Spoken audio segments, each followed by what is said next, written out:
የቤተ ክርስቲያን አሁን መከራዋ ምንድነው ካላችሁኝ፣ ማንም አይደለም ሰነፍ ክርስቲያን፣ እማያውቅ ክርስቲያን፣ በጎ ህይወት የሌለው ክርስቲያን የቤተ ክርስቲያን ምንድነው ህመም ነው። ከነዚህ ህመምተኞች ነው እያመምናት ያለው። መናፍቃን አይደሉም፣ አሕዛብ አይደሉም። ዛሬ የቤተ ክርስቲያን ህመም የሆናት እኛው ነን። ሰነፎችን አናውቅም፣ መንጻትም አንፈልግም ደግሞ ማለት። በኋላ በኩል ቀሚስን መቅደድ በመጽሐፍ ቅዱስ ቋንቋ ድንግልና የለኝም ማለት ነው ትርጉሙ። ታውቁታላችሁ? አይገርማችሁ? ለወንዶቹ ማስታወቂያ እኔ ድንግልና የሌለ ሴት ነኝ እያላችሁ ስትነግሩ ነው የምትሉ ማለት። ለእኛ ልታደርገው የሚገባ ትልቁ ስጦታ እናት መሆኗ ነው። እንዲሁም አባ ጊዮርጊስ የሚለው ምን እንደሆነ ታውቃላችሁ? ንግሥቴ አንቲ፣ ስለ ንግሥትነትሽ ይላል እመቤቴ ነሽ። እግዝእቴ አንቲ እንበይነ ንግሥና፣ ስለ ንግሥትነትሽ እመቤቴ ነሽ በሉ እስኪ ሁላችሁ። ስለ ርኅራኄሽ ደግሞ እናቴ ነሽ በሉ። ስለ ርኅራኄሽ ምን ነሽ አለ? እናት መሆን ራሱ እኮ ለእኛ እኮ የሚገባን አይደለም በእውነት ማለት። የተጠመቃችሁ ሁላችሁ ክርስቶስን ለብሳችሁታል ብሎ እንደተናገረ የክርስቲያኖች ልብሳችን ማን ነው? ክርስቶስ ነው። እሱን በ40 ቀን በ80 ቀን ለብሰናል። በጣም ልዩ ገንዘቦች ነን። ልዩ ለተከበረ ሰው የተከበረ ልብስ ያስፈልገዋል። በአርአያው የፈጠረን የተከበርን ፍጡራን ስለሆን በደሙ አንጽቶ ማንን አለበሰን? ራሱን አለበሰን። የትንሣኤውን ብርሃን ቅዱስ ኤፍሬም እንደተናገረ ጌታ በተጠመቀ ጊዜ ልብሱን ያወለቀበት ምክንያት ልብሱን ለእኛ ሲሰጠን ነው። እሱ ተራቆተና ለእኛ ልብሱን ለመስጠት አውልቆ ተጠመቀ። ክርስቶስ በዮርዳኖስ ያወለቀውን ልብስ እኛ በ40 ቀን በ80 ቀን ለበስ ነው ብሎ ይናገራል። ስለዚህ እኛ ክርስቶስን ለብሰናል ማለት ነው። እንደዚያ በመሆኑ ምክንያት ልብሳችን ክርስቶስ በመሆኑ ምክንያት የምንለብሰው ልብስ ምን መሆን ያለበት? ትርጉም ያለው መሆን አለበት። ሰምታችኋል? የምንለብሰው ልብስ ምን ያለ መሆን አለበት? ትርጉም ያለ መሆን አለበት። ትርጉም የሌለው ልብስ አይለበስም። ትርጉም የሌለው ልብስ ሰምታችኋል? አሁን እናንተ የምትለብሱት ልብስ ትርጉም አለው? ካባ የደረኩበት ምክንያት ትርጉም አለኝ። ቆቤም ትርጉም አለው። ቀሚሴም ትርጉም አለው። ለምሳሌ ይሄ የክርስቶስ የሾህ አክሊል ነው። ቀሚሱ ደግሞ በዕለተ ዓርብ የለበሰው ቀሚስ ምሳሌ ነው። የመነኮሳትና የጳጳሳት ቀሚሱ እጅየው ሰፊ የሚሆንበት ምክንያት ይሄ ብዙ እጅ ያስገባ የለ ብዙ ሰው ሰብስቤ መንግስተ ሰማያት የማስገባት ግዴታ አለብኝ ማለት ነው እንጂ ለጌጥ አይደለም ሰፊ ቀሚስ የምናደርገው ማለት ነው። ሁሉም ትርጉም አለው። በእውነቱ የሰው ልጅ በመሳም አሳልፈህ ትሰጠዋለህን ነው ያለው። ቀስ ብሎ ገመናውን አልገለጠበትም። ከባት ያበሳ ነው። እግዚአብሔርን የምንወደው በዚህ እኮ ነው። እውነቴን ነው የምነግራቸው። የአንድ ቀን ኃጢአታችን እኮ እዚህ ላይ ቢጻፍ በፍጹም እኮ ውለን ማደር እኮ አንችልም። ሰብአ ሰገል በሄዱ ጊዜ ጌታን ያገኙት ከማን ጋር ነው? እሺ፣ ቃና ዘገሊላ ላይ ክርስቶስ ታምር ሲያደርግ ከማን ጋር ነው የነበረው? ወደ ቅፍርናሆም ለስብከት ሲሄድ ከማን ጋር ነበረ? ከመስቀሉ ስር የነበረችው ማን ነበረች? ከመቃብሩ ዙሪያ የነበረችው ማን? ለሐዋርያት ተመልከቱ፣ ሲያርግ ከማን ጋር ነው ጥሏቸው ሄደ? ለሐዋርያት ጸጋ ሲላክ አብራቸው መሀል ላይ የነበረች ማን? እመቤታችን ነበረች። ከእመቤታችን ጋር ያለ ሁሉ የክርስቶስን ቃልነት ይሰማል። እማምላክ ወላዲት አምላክ ድምፅ ማሰማት ማለት እሷን እማምላክ ልጇን አምላክ ብሎ ማመስገን መጸለይና ማስተማር፣ መማር፣ መመስከር፣ መናገር ነው። ዓመት እስከ ዓመት የሚቀርበው መስዋዕት ደግሞ በክርስቶስ አምነው የሚሰዉ ሰማዕታት ናቸው። እነ ቅዱስ ቂርቆስ፣ እነ ቅዱስ ጊዮርጊስ፣ እነ ቅዱስ ፋሲለደስ፣ እነ ቅዱስ መርቆሬዎስ እነዚህ የሰርክ መስዋዕቶች ናቸው። ዓመት ሙሉ የሚቀርቡት ናቸው። ግን ስርየትን የሚሰጠው የደህንነት መስዋዕትን የሚሰጠው በዓመት አንድ ጊዜ የሚቀርበው ነው። ድህነት የሚገኘው በጌታችን በመድኃኒታችን በኢየሱስ ክርስቶስ ደም ነው። ቅዱስ አርሳኒዎስ ግን የሚገባ ነገር እንኳን ከሰዎች ጋር ሳይናገር ሙሉ ቀን ዝም ይል ነበር። አባታችን ምን ሆነ ዝም አልክ ሲባል ከሰውም ጋር ከእግዚአብሔርም ጋር በአንድ ጊዜ መናገር አይቻልም ይላቸዋል። እናንተ ጋር ሰው ጋር እግዚአብሔር ጋር መነጋገር ይቀርብኛል፣ ስለዚህ አላወራም የሚል ነበር። በስመ አብ ወወልድ ወመንፈስ ቅዱስ አሐዱ አምላክ። በስመ አብ ወወልድ ወመንፈስ ቅዱስ አሐዱ አምላክ። በስመ አብ ወወልድ ወመንፈስ ቅዱስ አሐዱ አምላክ። በባህሪው ሞት በመንግስቱ ሽረት የሌለበት ቅድመ ዓለም የነበረ ይህንን ዓለም የፈጠረ ዓለምን በቸርነቱ የሚመግብ በይቅርታው ይህንን ዓለም ያዳነ የባህሪ አምላክ ጌታችን መድኃኒታችን ኢየሱስ ክርስቶስ በሀብት ስቦ በረድኤት አቅርቦ ስለሰበሰበን እስከዚህም ሰዓት ስላደረሰን ስለ ቸርነቱ ሁሉ ስሙ የተመሰገነ ይሁን። እናታችን ቅድስት ድንግል ማርያም ወላዲት አምላክ የድህነታችን ምክንያት፣ የሃይማኖታችን መጽሔት፣ የቤተ ክርስቲያን ምልክት የምትሆን መሰረተ ቤተ ክርስቲያን የሚሆን ቅዱስ መስቀሉ ቤተ ክርስቲያንን በክንፈ ረድኤታቸው ተፋጥነው የሚጠብቁ ቅዱሳን መላእክት፣ የቤተ ክርስቲያን መሰረት የሚሆኑ ነቢያትና ሐዋርያት፣ ጻድቃን፣ ሰማዕታት፣ ደናግል፣ መነኮሳት ሁሉ በረከታቸው ይደርብን። ካህናት አባቶች፣ ዲያቆናት ወንድሞች፣ የእግዚአብሔር ቤተሰቦች ሁላችሁ መከራችንን ተቀብሎ ሰላማችንን የሰጠን መድኃኒታችን ኢየሱስ ክርስቶስ ክብር ምስጋና ይግባው። በመካከላችን ተገኝቶ እንዲያስተምረን ቅዱስ ፈቃዱ ይሁንልን። ላስተማሩን ከለጸናጽለ ወርቅ ሮማን ወማእከለ ሮማን ጸናጽለ ወርቅ መልዕልትሁ ለጶዴር እንተ አውዱ የሚል ኃይለ ቃል ልንገራችሁ። እስኪ በሉት።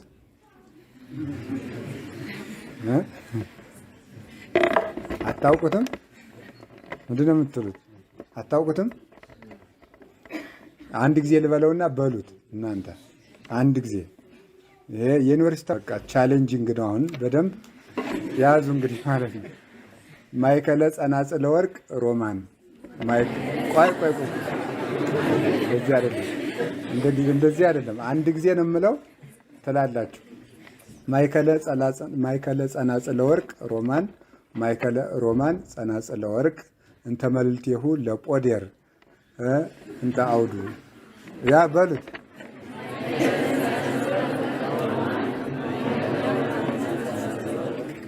እንተ መልዕልትሁ ለጶዴር በሉ እንጂ እንተ አውዱ በሉ። እሺ አንድ ጊዜ ላስብላችሁ። ማእከለ ጸናጽለ ወርቅ ሮማን ወማእከለ ሮማን ጸናጽለ ወርቅ እንተ መልዕልትሁ ለጶዴር እንተ አውዱ። አዎ እስኪ በሉት አንድ ጊዜ። ማእከለ ጸናጽለ ወርቅ ሮማን ወማእከለ ሮማን ጸናጽለ ወርቅ እንተ መልዕልትሁ ለጶዴር እንተ አውዱ። ይሄንን መያዝ አለባችሁ በግዕዝ ማለት ነው። አሁን ጀርመን በፒኤችዲ ግዕዝ እያስተማረች እናንተ እንዴት አደራችሁ እንኳን በግዕዝ የማታውቁ መሆን የለባችሁም። በእውነቱ ይሄ ነውር ነው፣ ማወቅ አለባችሁ። አብዛኞቹ እነሱ ፒኤችዲ የሚያስተምሩ ግዕዝን በፒኤችዲ የሚሰጡ ለምን ይመስላችኋል? የእኛን መጻሕፍት እየሰረቁ ምን ለማድረግ ነው? የጥናትና ምርምር ማዕከል ለማድረግ ነው። ግዕዝ የማያውቅ ሰው ኢትዮጵያንም አያውቃትም፣ በስጋም በነፍስም አይሆንለትም። ምንም የትኛውንም ያህል ቢራቀቅ ከግዕዝ ጥቶ ግዕዝ እንድታውቁ ለማለት ፈልጌ ነው። ሰው ግዕዝ በማወቁ ፊደል በማወቁ ድሮ ራሱ ክስ ይቀርለት ነበር። እንዲያውም አንድ ሰው ነበረ ይባላል እና አቶ ሰረቀ ነው የሚባለው። ሰረቀ በንጉሱ ሲጻፍ ሰረቀ ሲሆን ወጣ ማለት ነው። ፀሐይ ሰረቀ ማለት ፀሐይ ወጣ ነው። በሳቱ ከተጻፈ ግን ሌባ ማለት ነው። እና ተከሶ ለአቶ ሰረቀ ካሉበት ሰረቀ ተብሎ በሳቱ ተጻፈላቸው። እሳቸው የፍርድ ቤት መጥሪያ ነው። እሳቸው ቀሩ። ለምን ሲባሉ እኔ አቶ ሰረቀ ነኝ እንጂ አቶ ሰረቀ አይደለሁም፣ ሌባ አይደለሁም ብለው ፍርድ ቤቱ ካሳ እንዲክሳቸው አድርገዋል። በደርግ ዘመነ መንግስት ማለት ነው። በስም ማጥፋት ከሰው ማለት ነው። እኔ አቶ ሰረቀ ነኝ እንጂ አቶ ሰረቀ አይደለሁም ብለው መልስ ሰጥተዋል ማለት ነው። እና የኢትዮጵያ ግዕዝም ፊደላት ሁሉ ምስጢራትን ሰውረው የያዙ ናቸው እና እንድታውቁ ያስፈልጋል ማለት ነው። እግዚአብሔር በአጋጣሚ የሚሰራው ስራ አለ እንዴ? አለ? ሁሉንም የሚሰራው ምንድን ነው? አቅዶና በፈቃዱ ነው። አሁን ይህን ነግሬያችኋለሁ። ለወደፊቱ ግዕዝ ማወቅ አለባችሁ። ነዷችሁም ቢሆን ፈልጋችሁ ግዕዝ መማር አለባችሁ። ሰነፍ እንዳትሆኑ ማለት ነው። እና የምትማሩትን እውቀትም መወቁት ግዕዝም እንድታውቁ። እሺ ርዕሱን ለመንገድ ያህል ማእከለ ጸናጽለ ወርቅ ሮማን ወማእከለ ሮማን ጸናጽለ ወርቅ እንተ መልዕልቲሁ ለጶዴር በአሮን በልብሱ በቀሚሱ ላይ የወርቅ ጸናጽል አድርግበት፣ የወርቅ ሻኩራ አድርግበት። በሻኩራዎቹ መሃል ደግሞ የሮማን ፍሬ የሚመስል ዕንቁን ክብል አድርግበት። ይሄ በልብሱ በዙሪያው በዘርፉ ይሁን ይላል። በአጭሩ በአማርኛ እንድትይዙት ርዕሱን በአማርኛ ጥቅል ሀሳቡን ወስጄ በመልእክቱ ርዕስ ልስጣችሁ። በአሮን ልብስ ላይ ያለ ወርቅ ማለት ነው። እስኪ በሉ በአሮን ልብስ ላይ በሉ ያለ ምንድን ነው? ወይ ተሳስቻለሁ። በአሮን የልብስ ዘርፍ ላይ በሉ ያለ ምንድን? ያለ ወርቅ። በምኑ ልብስ ላይ? በአሮን ልብስ ላይ። እንግዲህ ኦሪት ዘዳግም ምዕራፍ 28 ቁጥር 34 የምናገኘው ኃይለ ቃል ነው። ቃሉን የተናገረው እግዚአብሔር ነው። የነገረው ለሙሴ ነው። ሙሴ ደግሞ የተነገረው የአሮንን ልብስ ስታዘጋጅ እንዲህ አድርገህ አዘጋጅለት ብሎ ትእዛዝ ሰጥቶት ነው። አሮን ወደ ቤተ መቅደስ ሲገባ ለብሶት የሚገባው ልብስ ምን አይነት ልብስ መሆን እንዳለበት ነግሮታል። መደረብ ያለው፣ መጠምጠም ያለው፣ መንዲል አለው፣ ጣት ያለው ማለት ነው መደረቢያ። ዲያቆናት ሲቀድሱ እንደዚህ የተንጠለጠሉ ነገሮች አላያችሁም? እንደሱ አለው። እንደገና ደግሞ ኡሪምና ቱሚም የሚባሉ ከደረቱ ኪሱ ላይ የሚቀመጡ ኡሪምና ቱሚም የሚባሉ የወርቅ እንጥልጥሎች አሉ። እንደገና ደግሞ በልብሱ ዘርፍ ዙሪያ ደግሞ ሮማነ ወርቅና ጸናጽለ ወርቅ የወርቅ ሻኩራዎችና በሮማን ቅርጽ የተቀረጹ የወርቅ እንክብሎች በአሮን በልብሱ ዘርፍ ዙሪያ አንጠልጥሎ እንዲገባ እንዲሰራለት አድርጎታል። መታጠቅ ያለው የአሮን ልብስ ይሄ ልብሰ ሎጌዮ ይባላል። ልብሰ ክህነት ማለት ነው። ሊቀ ካህናቱ ብቻ ነው የሚለብሰው። በዓመት አንድ ጊዜ ሲገባ ወደ ቤተ መቅደስ በገባ ጊዜ ለብሶት የሚገባው ልብስ ነው።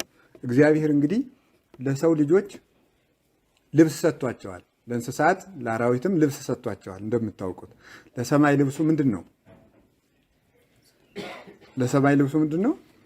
ደመናና ፀሐይ፣ ጨረቃ፣ ከዋክብት ማለት ናቸው። አጢፎስ የሚባል ሊቅ ሲናገር ዘይጠበድሎ ለሰማይ በደመና ሀደረ ውስተ ቤቱ ለሌዊ ብሎ ይናገራል። ዘይጠበልሎ ለሰማይ በደመና ሰማይን በደመና የሚሸፍን ሲል ሰማይን ለሰማይ ደመና ልብስ አድርጎ እንደሰጠው ይነግረናል። ቅዱስ ኤጲፋኒዎስም በቅዳሴው ሲናገር ወረሳ ያላቲ ደመና ልብሳ ለሰማይ ለጠፈር ደመና ልብስ አደረገላት ብሎ ይነገራል። ስለዚህ ደመና የሰማይ ልብስ ነው። ሰማይ እንደገና ፀሐይ፣ ጨረቃ፣ ከዋክብት ደግሞ ጌጦቹ ፈርጦቹ ናቸው ማለት ነው። አሰርጎኮ ለሰማይ በከዋክብት ወለምድርኒ በስነ ጽጌያት ይላል ቅዱስ ያሬድ። ሰማይን በከዋክብት ሸልመህ አስጊጠህ ፈጠርከው፣ ምድርን ደግሞ በአበቦች። ምድር ሰውን ነው የምትመስል። ሰውን የሚያጸኑት ነገሮች ምን ይመስላችኋል? ውሃ አለው አይደል እንዴ? ስጋ አለው። ከዚያስ ምን አለው? አጥንት አለው። ከዚያ ጅማት አለው፣ ፀጉር አለው። ይሄ ምን ይባላል? ሰው አጥንት አለው፣ ፀጉር አለው፣ ውሃ አለው። ምን አለው ደግሞ? ጅማት ወይም ደግሞ የደም ስር አለው ማለት ነው። ይሄንን ምድር ደግሞ በዚህ ነው የምትመሰለው። እንደ አጥንት ምን አላት? አለት አላት። እንደ ጅማት ምን አላት? የዛፎች ስር አለ። ስለዚህ ግብርናም እኮ ወዱ አይደለም ችግኝ ስንተክል አፈር አይሸረሸርም የሚለው ማለት ነው። የምድር ጅማቷ ስለሆነ ማለት ነው። አሁን የሰውን ጅማቱን ስንቆርጠው ሰውየው ምን ያደርጋል? ይወድቃል ማለት ነው። የደም ቧንቧዎችን ውስጥ ያሉትን ቆርጠን ብናወጣቸው ሰውየው ይፈርሳል። የምድር ጅማቷ ደግሞ ምንድነው? ዛፍ ነው ብሎ ይናገራል። ከዚያ በኋላ ምን አለው? የምድር ፀጉሯ ምንድን ነው? እጽዋት ናቸው ማለት ነው። ሳር አላት፣ ፍሬ አላት፣ ውሃ በውስጧ ውሃ አላት። ናደ መኑቱ ዘሰቀላ ለምድር ወይ ምን ትራቃ እንዳለ ኢዮብ ምድርን በውሃ ላይ አንጠልጥሎ ያስቀመጣት ማን ነው ይላል። ቅዱስ ዳዊት ደግሞ ዘአጽንዐ ለምድር ዲበ ማይ ምድርን በውሃ ላይ ያጸና እሱ ቅዱስ እግዚአብሔር ነው። ወረሳ ያላቲ ከመይታ አንቀልቅል እንዳትነዋወጽም ያደረጋት እግዚአብሔር ነው ብሎ እንደተናገረ እናንተም በሳይንሳችሁ 3/4 መሬት ውሃ ነው ትላላችሁ አይደለም? በውሃ ላይ አጽንቶ አስቀምጧታል ማለት ነው። ለልብሷ ደግሞ ምድርን ሰጥቷታል። ማን ነው? እጽዋትን ሰጥቷታል። ይሄ ልብስ ነው። ለእንስሳት ደግሞ ፀጉራቸው ልብስ ነው። ለወፎች ላባ ልብሳቸው ነው። የእኛ ልብሳችን ደግሞ ምን አለን? የነፍስ ልብሳችን ብርሃን ነው። ከሞትን በኋላ ልብስ አያስፈልገንም። ክርስትና ስንነሳ በምንጠመቅ ጊዜ ልብሳችን አውልቀን የምንጠመቅበት ምክንያት ልብሳችን ክርስቶስ እንጂ ጨርቅ አይደለም ለማለት ነው። ቀለበት ያለው ሰው ክርስትና ሲነሳ ወይም ሊጠመቅ ቢገባ ቀለበቱን አውልቆ ይገባል። ጌጣችን ክርስቶስ እንጂ ወርቅ አይደለም ለማለት ነው። ያንን አድርገን እንጠመቃለን። በመጨረሻ ላይም ለብሰን የምንኖረው ክርስቶስን ነው። ቅዱስ ጳውሎስም እንደተናገረ ኩልክሙ ለተጠመቅሙ ክርስቶስ አለበስክሙ፣ የተጠመቃችሁ ሁላችሁ ክርስቶስን ለብሳችሁታል ብሎ እንደተናገረ የክርስቲያኖች ልብሳችን ማን ነው? ክርስቶስ ነው። እሱን በ40 ቀን በ80 ቀን ለብሰናል። በጣም ልዩ ገንዘቦች ነን። ልዩ ለተከበረ ሰው የተከበረ ልብስ ያስፈልገዋል። በአርአያው የፈጠረን የተከበርን ፍጡራን ስለሆን በደሙ አንጽቶ ማንን አለበሰን? ራሱን አለበሰን፣ የትንሣኤውን ብርሃን። ቅዱስ ኤፍሬም እንደተናገረ ጌታ በተጠመቀ ጊዜ ልብሱን ያወለቀበት ምክንያት ልብሱን ለእኛ ሲሰጠን ነው። እሱ ተራቆተና ለእኛ ልብሱን ለመስጠት አውልቆ ተጠመቀ። ክርስቶስ በዮርዳኖስ ያወለቀውን ልብስ እኛ በ40 ቀን በ80 ቀን ለበስ ነው ብሎ ይናገራል። ስለዚህ እኛ ክርስቶስን ለብሰናል ማለት ነው። እንደዚያ በመሆኑ ምክንያት ልብ ብላችሁ አስተውሉ የእግዚአብሔር ቤተሰቦች። እንደዚያ በመሆኑ ምክንያት ልብሳችን ክርስቶስ በመሆኑ ምክንያት የምንለብሰው ልብስ ምን መሆን ያለበት? ትርጉም ያለው መሆን አለበት። ሰምታችኋል? የምንለብሰው ልብስ ምን ያለው መሆን አለበት? ትርጉም ያለው መሆን አለበት። ትርጉም የሌለው ልብስ አይለበስም። ትርጉም የሌለው ልብስ ሰምታችኋል? አሁን እናንተ የምትለብሱት ልብስ ትርጉም አለው? ምንድነው ትርጉም? እስቲ ምንድነው ትርጉም? ወደ መንፈሳዊ ጉዳይ ወስዳችኋል። ምንም ትርጉም የለውም። የቀሚሳችሁ ማጠሩ፣ የሴቶቹ የቀሚሳችሁ በኋላ በኩል መቀደዱ ምንድን ነው? በኋላ በኩል ቀሚስን መቅደድ በመጽሐፍ ቅዱስ ቋንቋ ድንግልና የለኝም ማለት ነው ትርጉም። ታውቁታላችሁ? አይገርማችሁ? ለወንዶቹ ማስታወቂያ እኔ ድንግልና የሌለ ሴት ነኝ እያላችሁ ስትነግሩ ነው የምትውሉ ማለት ነው። ተጃጅላችሁ አንዴ እናንተ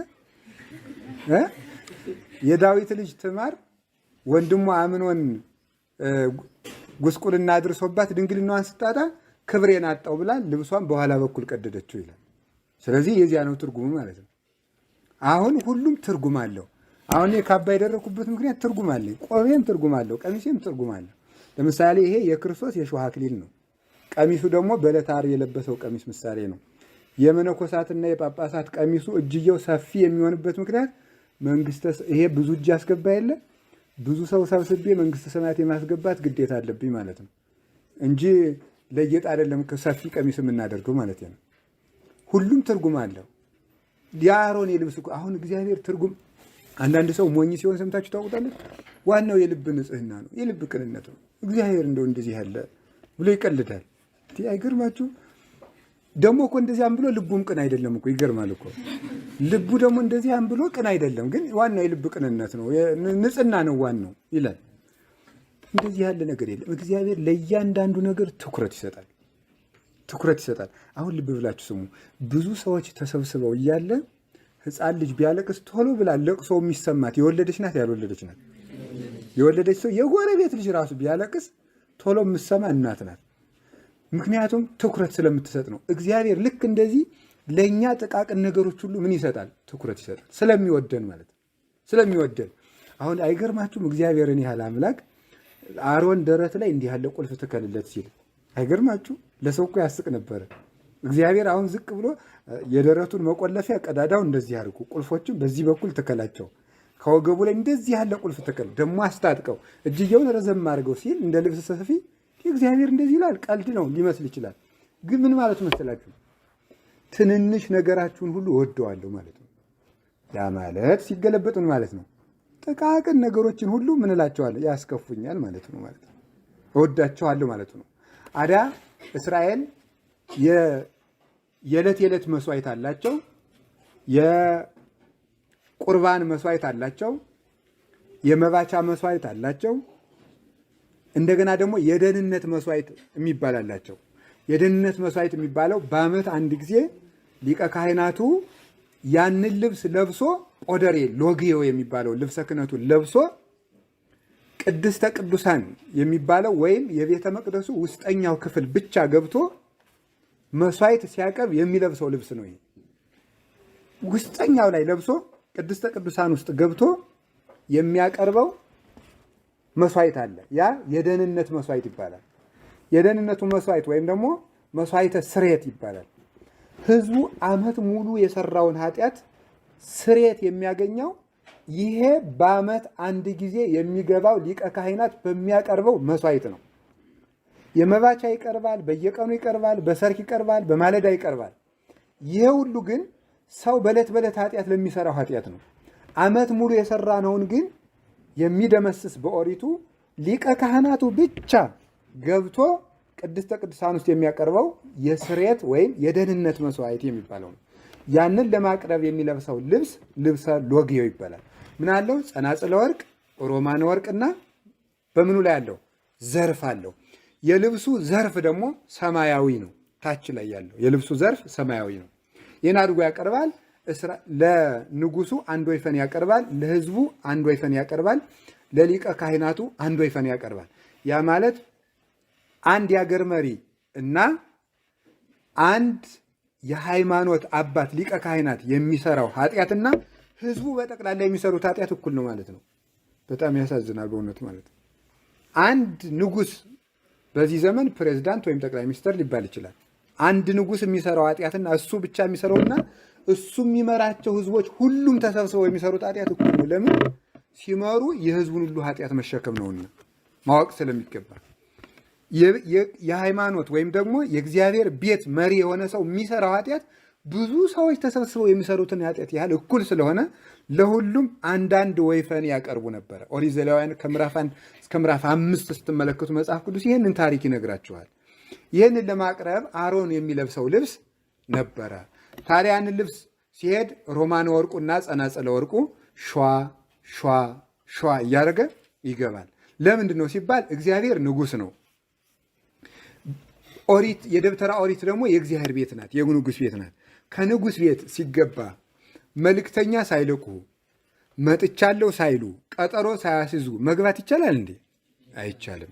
ስለዚህ የእግዚአብሔር የንጉሠ ነገሥት ቤት ስለሆነ እነዚያ ድምፆቹ እኔ ባሪያ አንተ ንጉሥ ነህ ብሎ ፍቀድልኝ ልግባ ብሎ ለማስፈቀድ የአገልጋይነት፣ የባሪያነት፣ የተላላኪነት ምልክት እግዚአብሔርን ንጉሥ አድርጎ የማምለክ ምልክት ስለሆነች ያንን ሸዋ ሸዋ እያደረገ ሲገባ እግዚአብሔር በደስታ ይቀበለዋል። ከአሮን ልብስ የሚወጣው ድምፅ በእስራኤል ላይ የተቃጣውን ረሃብ፣ ድርቅ፣ ጦርነት ሁሉ ያርቅላቸው ነበረ። እነሱም ያንን እየሰሙ ለጸሎት ይተጉ ነበረ። እዚያ ላይ ሮማን ወርቁና ጸናጽለ ወርቆቹ ሲንሿሹ በሀገር ላይ የታዘዘው መከራ ይርቅላቸው ነበር። አሮንም ከሞት ይድን ነበር። እኛንም እግዚአብሔር ከሞት ያድናል። መንፈሳዊ ትርጉሙን ብቻ ልንገራችሁ። በእርግጥ በጣም ረጅም ነው። ልብስ ምን ይመስላችኋል? ልብስ አንድ ሃይማኖት ነው። ሁለተኛ ምንድን ነው? ልጅነት ነው። አንድ ሃይማኖት ነው። ሁለተኛ ምንድን ነው? ልጅነት ነው። ሃይማኖት ልብስ፣ ልጅነት ልብስ። ልብስ ምን ያደርጋል? ነውር ይሸፍናል። ሃይማኖት ምን ያደርጋል? ነውር ይሸፍናል። አሁን ሁላችንም ነውራችን የሸፈነልን ማን ነው? እግዚአብሔር ነው። አሁን እዚህ ጻድቅ ጻድቅ መስለን የተቀመጥ ነው በእግዚአብሔር ቸርነት አይደለም? እናንተም ነጫጫችሁ ለብሳችሁ እኔም ቢጫ ለብሼ የተቀመጥ ነው በእግዚአብሔር ቸርነት ነው እንጂ በኮት ውስጥ ያለን ጽድቅ፣ በካባ ውስጥ ያለን ኃጢአት እግዚአብሔር ያውቀዋል ይባላል ማለት ነው። ያ ማለት እናንተ ጻድቃን ናችሁ ማለት አይደለም። እናንተ አሁን ዶርማችሁ ምን እንደምትሰሩ አሁን ስልካችሁ ራሱ አሁን ጻድቅ ጻድቅ እየሸተተ ነው። ግን አንድ ፋይል ክሊክ ባረግ ምን እንደሚዘረግፍ አሁን እንኳን የእናንተን የስልካችሁን ገመና የሸፈነ ማን ነው? እግዚአብሔር ነው። እግዚአብሔር ሸፍኖልን ነው። ምን እንደምታወሩበት፣ ምን እንደምትጽፉበት፣ ምን እንደምታዳምጡበት፣ ምን እንደምታዩበት ውስጡ ላይ ቄስ እግዚአብሔር ያውቀዋል። ከባት ያበሳ ነው። ሃይማኖት ነውር ይሸፍናል። አይሸፍንም? ይሸፍናል። የቅዱስ ጴጥሮስን ገመና የሸፈነለት ማን ነው? ሃይማኖት ነው፣ እግዚአብሔር ነው። የይሁዳን ገመና የሸፈነለት ማን ነው? ክርስቶስን ሊሸጥ 30 ብር ተባብሎ ጨርሶ መጥቶ ምንድን ነው ሲል የነበረው? ከእናንተ መካከል አንዱ ያስይዘኛል ሲል ሐዋርያት እኔ ነኝ ሲሉ እሱም አብሮ እኔ ነኝ ይላል። ጌታ ግን ዝም ብሎ አንተ አልክ አለው እንጂ አልተናገረበትም። ሽጦ እንኳን እነሱም በጎመድ አሲሶ አስከትሎ መጥቶ መምህር እንደምን አለ እንደ ሰላም አልክ ወይ ብሎ ጌታን ጉልበቱን ሲስመው ቀስ ብሎ በጆሮ ሰዎቹ እንዳይሰሙ አድርጎ እኮ ነው ጌታ እንዳይሰሙ አድርጎ በስእምኑ ታገባው ለወልደ እጓለ እመሕያው በእውነቱ የሰውን ልጅ በመሳም አሳልፈህ ትሰጠዋለህን ነው ያለው። ቀስ ብሎ ገመናውን አልገለጠበትም። ከባት ያበሳ ነው። እግዚአብሔርን የምንወደው በዚህ እኮ ነው። እውነቴን ነው የምነግራቸው። የአንድ ቀን ኃጢአታችን እኮ እዚህ ላይ ቢጻፍ በፍጹም እኮ ውለን ማደር እኮ አንችልም። ውለን ማደር ሰዎች እኮ የኔን የአንድ ቀን ኃጢአቴን ቢሰሙ ዓመት ያወጉታል። እግዚአብሔር ግን ሁልጊዜ ችሎን ይኖራል። ገመናችን የሚሸፍንልን እግዚአብሔር ነው። ልብስ ያስከብራል አያስከብርም? ያስከብራል፣ ያስከብራል። እግዚአብሔር ክብራችን ነው፣ ለዚያውም እውነተኛ ክብራችን። ልብስ የሚያስከብረው ለጊዜው ነው የሚያስከብረው፣ ለዚያውም የሚያስከብረው በስጋ ነው የሚያስከብረው። ወይም ደግሞ የተሻለ ልብስ የለበሱ ሰዎች እስኪመጡ ድረስ ነው የሚያስከብረው። እግዚአብሔር ግን የዘላለም ክብራችን ነው። ልብስ ጌጥ ነው። እግዚአብሔር እውነተኛ ውበታችን ነው። እውነተኛ የሰው ልጆች ውበት እግዚአብሔር ነው። ለምሳሌ በብሉይ ኪዳን ሽቱ የሚመረጥላት ወርቅ ተመርጦ ከፀጉሯ፣ ከራሷ፣ ከጆሮዋ፣ ከእጇ፣ ከእግሯ የሚደረደርላት፣ ጠጅ ተመርጦ የሚጠመቅላት፣ የሰባ ተመርጦ የሚታረድላት፣ አዝማሪ ተመርጦ የሚዘፍንላት፣ መጋረጃ ተመርጦ የተጋረደላት፣ በዕንቁና በወርቅ ዙፋን የተቀመጠችው ኤልዛቤል ደሟ ፈሶ ስጋዋ ከርፍቶ ውሻ በልቷት ነው የሞተችው። ምንም ልብስ ያልነበረው ግን አንድ ልብስ የነበረው በስግደት ወዝ የጠጣች መጠምጠሚያ የነበረችው የኤልያስ የመጠምጠሚያው መዓዛ ግን እስከ ዛሬ ድረስ አለች በቤተ ክርስቲያን። ምን እያደረገች? ኤልያስ ካረገ በኋላ ለመምህሩ ለደቀ መዝሙሩ ለኤልሳ ሰጥቶ ስለሄደ የኤልያስ አምላክ ወዴት ነው ብሎ በመምህሩ መጠምጠሚያ ባህሩን ቢመጣው ምን አደረገለት? ተከፈለለት ማለት ነው። ስታሰድደችው የነበረችው ውብ ሰው ግን መጨረሻ ላይ እንዳልሆነ ሆነች። በረከቱ የደረሰንና ትናንት ቅዱስ ዮሐንስ አፈወርቅ ዕረፍቱ ነው። የቤተ ክርስቲያን ጌጥ የሆነው በእውነት ማለት ነው። በአማን አፈጳዚዮን ዘያሰረጋዋ ለቤተ ክርስቲያን በምድር አሳቲሁ ይለዋል አባ ጊዮርጊስ። በድርሰቶቹ ቤተ ክርስቲያንን ያስጌጠ እውነተኛ ወርቅ ገብስ መዝኖ ነበር የሚበላው። ያልተሸከሸከ ያልተወቀጠ ገብስ፣ ለዚያውም ደግሞ በመለኪያ ለክቶ ማለት ነው፣ ከመጠን እንዳላልፍ ብሎ። እጆቹ ከጽፈት ብዛት የተነሳ አብጠው በጅማት አስሮ ነበር የሚጽፈው። እንዲህ መከራ ይቀበል የነበረው ቅዱስ ዮሐንስ አፈወርቅ ልብ ብላችሁ ስሙ አለ። እሱ ሲሰብክ ደግሞ ቅናት ያንገበግባት የነበረች ዘማውያን ሆይ ብሎ ሲሰብክ እኔን እኮ ነው እያለች ትመቀኘው የነበረችው አሰድዳ የገደለችው በዘመኑ የነበረችው ንግሥት ሰውነቷ ቆስሎ ሸታ ገምታ እንዳልሆነ ሆነ። መጨረሻ ላይ ከቅዱስ ዮሐንስ አፈወርቅ መቃብር ተንከባላ የመሐሪው አገልጋይ መሐሪው ዮሐንስ አፈወርቅ ማረኝ ብላ ነው የዳነችው። የዮሐንስ አፈወርቅ መዓዛ ግን እስከ ዛሬ አለ ቤተ ክርስቲያን ውስጥ። በቤተ ክርስቲያን ሁልጊዜ ዓመት እስከ ዓመት ታምረ ማርያም ውስጥ ስሙ የሚነሳ ማን ይመስላችኋል? ቅዱስ ዮሐንስ አፈወርቅ። እሰግድ ለኪ እሰግድ ለኪ እሰግድ ለኪ ወእየድሰኪ ኦግዝእትየ ማርያም በከመ ወደሰኪ ዮሐንስ አፈወርቅ በድርሳኑ። በቃ በየቀኑ ዓመት ሙሉ ዮሐንስ አፈወርቅ በድርሳኑ እንዲህ እያለ እንዳመሰግንሽ እኔም አመሰግንሻለሁ። ተፈሥሒ ኦግዝእትየ ቅድስት ድንግል ምድር ቅድስት እንተ በጽሐኪ እግዚአብሔር እንዘ ይጽያ እንዲህ በደመና ብሩህ ወበአ ውስቴትኪ። እግዚአብሔር በብሩህ ደመና ተጭኖ መጥቶ በማኅፀንሽ ያደረ እመቤቴ ቅድስት ድንግል ማርያም ሆይ ደስ ይበልሽ እየተባለ የሚነሳ መጀመሪያ የሚነሳ ከድንግል ማርያም ጋር በየቀኑ ቤተክርስቲያን ውስጥ የሚነሳ ቅዱስ ዮሐንስ አፈወርቅ ይባላል። ልብሱ ማን ስለሆነ ነው? ክርስቶስ ስለሆነ፣ ኢየሱስ ክርስቶስ ስለሆነ ነው። ያንን ልብስ ነው እኛ በጥምቀት በትምህርት በሃይማኖት የምንለብሰው ማለት ነው። ስለዚህ ልብስ ጌጥ ነው፣ ክርስቶስ ውበት ነው፣ ሃይማኖት ውበት ነው። አላችሁ የላችሁም? አላችሁ የላችሁም? እግዚአብሔር ከሁላችን ጋር ይሁን። ጌታችን መድኃኒታችን ኢየሱስ ክርስቶስ ስንት ልብስ ነበረው? በምድር ላይ ስንት ልብስ ነበረው? ያችን ማን ያመጡለት? ሰብአ ሰገል ነው ያመጡለት። ስታድግ አብረው ነው የምታድግ። በሁለት ዓመቱ ለበሳት፣ ቁመቱ ሲያድግ አብራ ታድጋለች። አታድፍ ምናትል አብራው ኖረች ማለት ነው። ሄሮድስ ስንት ልብስ ነበረው? ንጉሱ ምን ቁጥር አለ? የንጉስ ልብስ። የክርስቶስ የልብሱ መዓዛ ዛሬም አለ። የክርስቶስ ልብሱ ማን ትመስላችኋለች? ቤተክርስቲያን ናት። መዓዛዋ እስከ ዓለም ዳርቻ ድረስ ከሰማይ እስከ ምድር እየጣፈጣለች። ሄሮድስ ተልቶ ጎስቁሎ የገዛ ስጋውን እየቦጨቀ እየበላን የሞተ በእውነቱ ማለት ነው። ልብስ ይሏችኋል ክርስቶስ ነው። ከክርስቶስ ልብስነት የተራቆተ ሰው ኖርኩ አይበል። መኖር ማለት ክርስቶስን መልበስ ነው።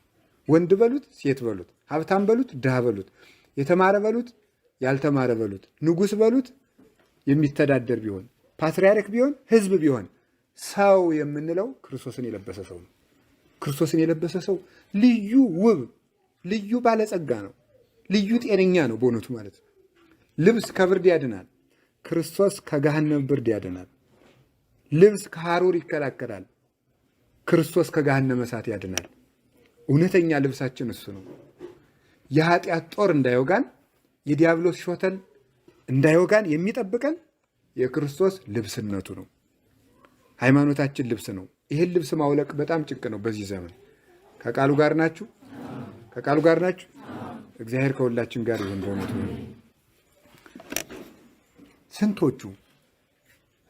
ስንቱን ማንሳት ይቻላል? የእነ አቡነ ተክለ ሃይማኖት የመግነዛቸው መዓዛ እስከ 20 ቀን ጎዳና ድረስ ሂዶ ይሸት ነበር። ከተቀበሩ ከ57 ዓመት በኋላ ግንቦት 12 ላይ መቃብራቸው ተቆፍሮ ሲወጡ በልብሳቸው ላይ ያለው መዓዛ ከ20 ቀን መንገድ በላይ በሚያስጉድ ይሸት ነበረ። ስለዚህ ማንን ስለለበሱ? ክርስቶስን ስለለበሱ። ይሄ ልብስ እንዲህ ከሆነ ሮማነ ወርቅ፣ ጸናጽለ ወርቅ የተባሉት ምንድን ናቸው? እነዚህ 12 ናቸው። 12ቱ ሮማነ ወርቅ የተባሉት ቅዱሳን ሐዋርያት ይባላሉ። ቅዱሳን ሐዋርያት በሉ። አቤት! ልብስ የተባለ አንድ ሃይማኖት፣ አንድ እመቤታችን። እስኪ እመቤታችን በሉ። 12ቱ ሮማነ ወርቅ ደግሞ እነማን ናቸው? ምን አላችሁኝ? ቅዱሳን ሐዋርያት ናቸው። ስንት ናቸው? 12። ልብስ ማናት? ከዚያ የሚወጣው ድምፅ ደግሞ አካላዊ ቃል ኢየሱስ ክርስቶስ። አካላዊ ቃል ኢየሱስ ክርስቶስ በሉ። ዮሐንስ ወንጌል ምዕራፍ 1 ላይ ምን ይላል? በመጀመሪያ ቃል ነበረ፣ ቃልም በእግዚአብሔር ዘንድ ነበረ። ቃል ራሱ ምንድን ነው? ምን ነው? እግዚአብሔር ነው። ቃል ምን ሆነ? ስጋ ሆነ። ከልብሱ አይደል ድምፁ የወጣው? ቃል ስጋ የሆነ ከማን ነው? ከመቤታችን በሉ እንጂ ከመቤታችን። 12ቱ ሐዋርያት በልብሱ ዙሪያ ተደርድረው 12ቱ ሻኩራዎች ድምፅ እንደሚያሰሙ ሁሉ ሐዋርያት ክብር ያገኙት ከማን ጋር ሆነው ነው? ከመቤታችን ጋር ሆነው። ክርስቶስ ጸጋውን የላከላቸው ከመቤታችን ጋር ሆነው። ልብ ብላችሁ ስሙ። ሰብአ ሰገል በሄዱ ጊዜ ጌታን ያገኙት ከማን ጋር ነው? አረ ተናገሩ እናንተ ሰዎች። እሺ፣ ቃና ዘገሊላ ላይ ክርስቶስ ታምር ሲያደርግ ከማን ጋር ነው የነበረው? ወደ ቅፍርናሆም ለስብከት ሲሄድ ከማን ጋር ነበረ? ከመስቀሉ ስር የነበረችው ማን ነበረች? ከመቃብሩ ዙሪያ የነበረችው ማን? ለሐዋርያት ተመልከቱ፣ ሲያርግ ከማን ጋር ነው ጥሏቸው ሄደ? ለሐዋርያት ጸጋ ሲላክ አብራቸው መሀል ላይ የነበረች ማን? እመቤታችን ነበረች። የሐዋርያት ሥራ ምዕራፍ 1 ላይ ከእመቤታችን ጋር ያለ ሁሉ የክርስቶስን ቃልነት ይሰማል። እማምላክ ወላዲት አምላክ ድምፅ ማሰማት ማለት እሷን እማምላክ ልጇን አምላክ ብሎ ማመስገን፣ መጸለይና ማስተማር፣ መማር፣ መመስከር፣ መናገር ነው። የእመቤታ ለዚህ ነው ቅዱስ አትናቴዎስ እንደተናገረ ሰይጣን እንደ ድንግል ማርያም ስዕልና እንደ ድንግል ማርያም ስም አድርጎ የሚጠላው የለም። በጣም ነው የሚጠላው። ለምን? ረሃብን፣ ድርቅን፣ ጦርነትን የሚያጠፋው እውነተኛው ቃል የወጣባት እውነተኛይቱ የሊቀ ካህናቱ ልብስ ስለነበረች ነው። ልብ ብላችሁ ስሙ። ጌታ በተሰቀለ ጊዜ እንደ ኦሪት ሊቀ ካህናት ክርስቶስ እውነተኛ ሊቀ ካህናት ነው። ዘከመዚኬ ሊቀ ካህናት ይደልወነ ዘልዑል እምሰማያት፣ ከሰማያት በላይ ያለ እንዲህ ያለ ሊቀ ካህናት ይገባናል ይላል ቅዱስ ጳውሎስ ዕብራውያን ምዕራፍ 2 ላይ። ጌታችን መድኃኒታችን ኢየሱስ ክርስቶስ የሐዲስ ኪዳን እውነተኛ ሊቀ ካህናት ነው። እውነተኛ ሊቀ ካህናት ከሆነ ሊቀ ካህናት መስዋዕት ሲያቀርብ ልብስ ይለብሳል አይለብስም? እንዲህ ያለ ስብከት አትወዱም እናንተ የምትወዱት ጌታ 5000 ሰው ሰብስቦ 5 እንጀራ አበርክቶ አበላል። እንዲህ ያለ ስብከት መጣ እንቅልፋችሁ ነው የሚመጣው። ፍዝዝ የሆነ ቀመር ሆነባችሁ አይደል? ፊዚክስ የሚያደክማችሁ አንሶ ደግሞ ማለት ነው። አንዳንድ ጊዜ በገጠር ሰርግ ልጅ ይዳራል እና ሲዳር አማች ይባላል። አማች የሚባለው የከተማ ሰው አማት የሚለውም አይለየውም። የሚስቱን አባት ራሱ አማች ነው የሚለው፣ ግን ልዩነት አለ። አማች የሚባለው የልጅቱ ባል ነው። የልጅቱ እናት አባትና የልጁ እናት አባት አማት ነው የሚባሉት። ታዲያ በሰርግ ጊዜ መጀመሪያ ለልጁ ለአማችየው ቅልጥም ነው የሚሰጠው። ቅልጥም የበግ ቅልጥም ከናጥንቱ ከነስጋው ይሰጠዋል። ወንድነቱ የሚለካው ያንን በጥርሱ የቆረጠመ እንደሆነ። ስለዚህ እንትን ሙቀጫ ከውስጡ አለው አይደለ? ከውስጥ የሚበላ ነገር አለው የሚመጠጥ። ያንን ለመምጠጥ የሙቀጫ ልጅ ስጡኝ ካለ አማችነቱ በቃ ዝም ብሎ የተናቀ ነው ማለት ነው። ስለዚህ ምን ማድረግ አለበት? ሰብሮ መብላት አለበት ማለት ነው። እና አንዳንዱ አማች እንትን ላለመሰደብ በኪሱ ይዘዋል አጥንቱ ከመሰደብ ማለት ነው፣ ከመሰደብ። ስለዚህ ቅዱስ ጳውሎስ ምን እንዳለ ሰምታችኋል? ገና አጥንት መቆርጠም አትችሉም፣ ሀሊበ ወጋይኩክሙ ለጋ ልጆች ናችሁ፣ ስለዚህ ወተት እግታችኋለሁ። ምን ማለቱ ነው? ጠንካራ ትምህርት መማር ገና አልለመዳችሁም ማለቱ ነው። እና አጥንት መቆርጠም ልመዱ። እሺ፣ አጥንት ዕብራውያን ምዕራፍ 5 ላይ ያለ አጥንት መቆርጠም ማለት ጥርስ ላወጣ ልጅ ነው የሚሰጠው። ገንፎ የሚያወጡት ለምን ልጅ ነው? ምን ብሎ የ6 ወር ልጅ ገንፎ ነው የሚወጣው። ግን እናንተ የ6 ወር ልጅ ናቸው እንዴ? አጥንት መቆርጠም አለባቸው። ጠንካራ ትምህርትም ሲማር በደንብ ስሙ። እሺ፣ እንዲህ ያለ የሚተረጎም ነገር ሲመጣም በደንብ ስሙት፣ በደንብ አድርጋችሁ ማለት። እስከ መቼ ድረስ ነው ይሄ ለህዝቡ ይከብደዋል እየተባለ የሚቀመጠው? ይከብደዋል እየተባለ መናፍቅ ሊዘርፋችሁ ነው እንዴ? ስለዚህ ስሙ። እንግዲህ አሁን ምን ላይ ነው ያቆምነው? ምን ሆነ? አቤት ክርስቶስ ጌታችን መድኃኒታችን ኢየሱስ ክርስቶስ የቤተክርስቲያን ምንድን ነው የሚባለው? ሊቀ ካህናት በሉ እንጂ። የኦሪቱ ሊቀ ካህናት ወደ ቅድስተ ቅዱሳን ሲገባ ምን ይዞ ይገባል? የምን ልብስ? የሊቀ ካህናት ልብስ። በደንብ ስሙ። ጌታችን ኢየሱስ ክርስቶስ የቤተክርስቲያን ምንድን ነው? ኧረ በሉ። በኦሪት ጊዜ ሊቀ ካህናቱ ምን ይለብሳል? በጣም ግሩ። ክርስቶስ የቤተክርስቲያን ምንድን ነው? በጣም ጥሩ። ክርስቶስ ግን ሊቀ ካህናቱ ነው። በዕለተ ዓርብ መስዋዕት ሲያቀርብ የሊቀ ካህናት ልብስ ለብሷል አለበትም? ለምን ይመስላችኋል? የክርስቶስ የሊቀ ካህናቱ ልብስ ድንግል ማርያም ስለሆነች ነው። እሷ ስለሆነች እሱ ልብስ አያስፈልገውም። ስለዚህ በአሮን ትከሻ ላይ የነበርሽ እውነተኛ የሊቀ ካህናቱ ልብስ አንቺ ነሽ ይላታል አባ ጊዮርጊስ እመቤታችን ሲያመሰግናል። የእውነተኛው ሊቀ ካህናታችን የኢየሱስ ክርስቶስ እውነተኛ የመስዋዕት ልብሱ እመቤታችን ናት። በልብሱ ዙሪያ ያሉት ጸናጽለ ወርቅ ደግሞ ሐዋርያት ናቸው። ከልብሱ ተጠግተው እንደሚጮህ ሁሉ ድንግል ማርያምን እናትነቷን ተጠግተው እውነተኛይቱ ጽዮን ስለሆነች እሷን በነፍስ በስጋ ተጠግተው ቃል ስጋ ኮነ እያሉ ይሰብካሉ። ከህዝቡ ደግሞ ረሃብ ያርቃሉ፣ ጦርነት ያርቃሉ፣ የአጋንንትን ተንኮል ያርቃሉ፣ አጋንንትን ያወጣሉ፣ ሙት ያነሳሉ፣ ድውይ ይፈውሳሉ፣ ምንፍቅናን ያርቃሉ፣ ጨለማውን ዓለም በክርስቶስ የወንጌልና የክህነት ብርሃን ይገልጣሉ። ይሄን ያደረጉት ከድንግል ማርያም ከልብሷ ተጠግተው ነው፣ ከልብስነቷ ተጠግተው ነው። አንድ ደግሞ የክርስቶስ የሊቀ ካህናትነቱ ልብስ የለበሰው ስጋ ነው። የለበሰው ስጋ የሊቀ ካህናትነቱ ልብስ ስለሆነ እሱ ልብስ መልበስ አላስፈልገውም። ራቁቱን የተሰቀለበት ምክንያት ይህ ነው። ሊቀ ካህናቱ ወደ ቅድስተ ቅዱሳን አንድ ጊዜ ልብስ ለብሶ፣ ልብ ብላችሁ ስሙ፣ ልብስ ለብሶ ገብቶ የህዝቡን የዓመት ኃጢአት እንደሚያስተሰርየው ሊቀ ካህናቱ አንድ ጊዜ ብቻ እንደሚገባው ሁሉ ጌታችን መድኃኒታችን ኢየሱስ ክርስቶስ ከድንግል ማርያም ከእውነተኛይቱ ቅድስተ ቅዱሳን ከድንግል ማርያም አንድ ጊዜ ተጸንሶ እውነተኛይቱ መቅደስ እሷ ስለሆነች አንድ ጊዜ ተጸንሶ መርገምን አራቀ።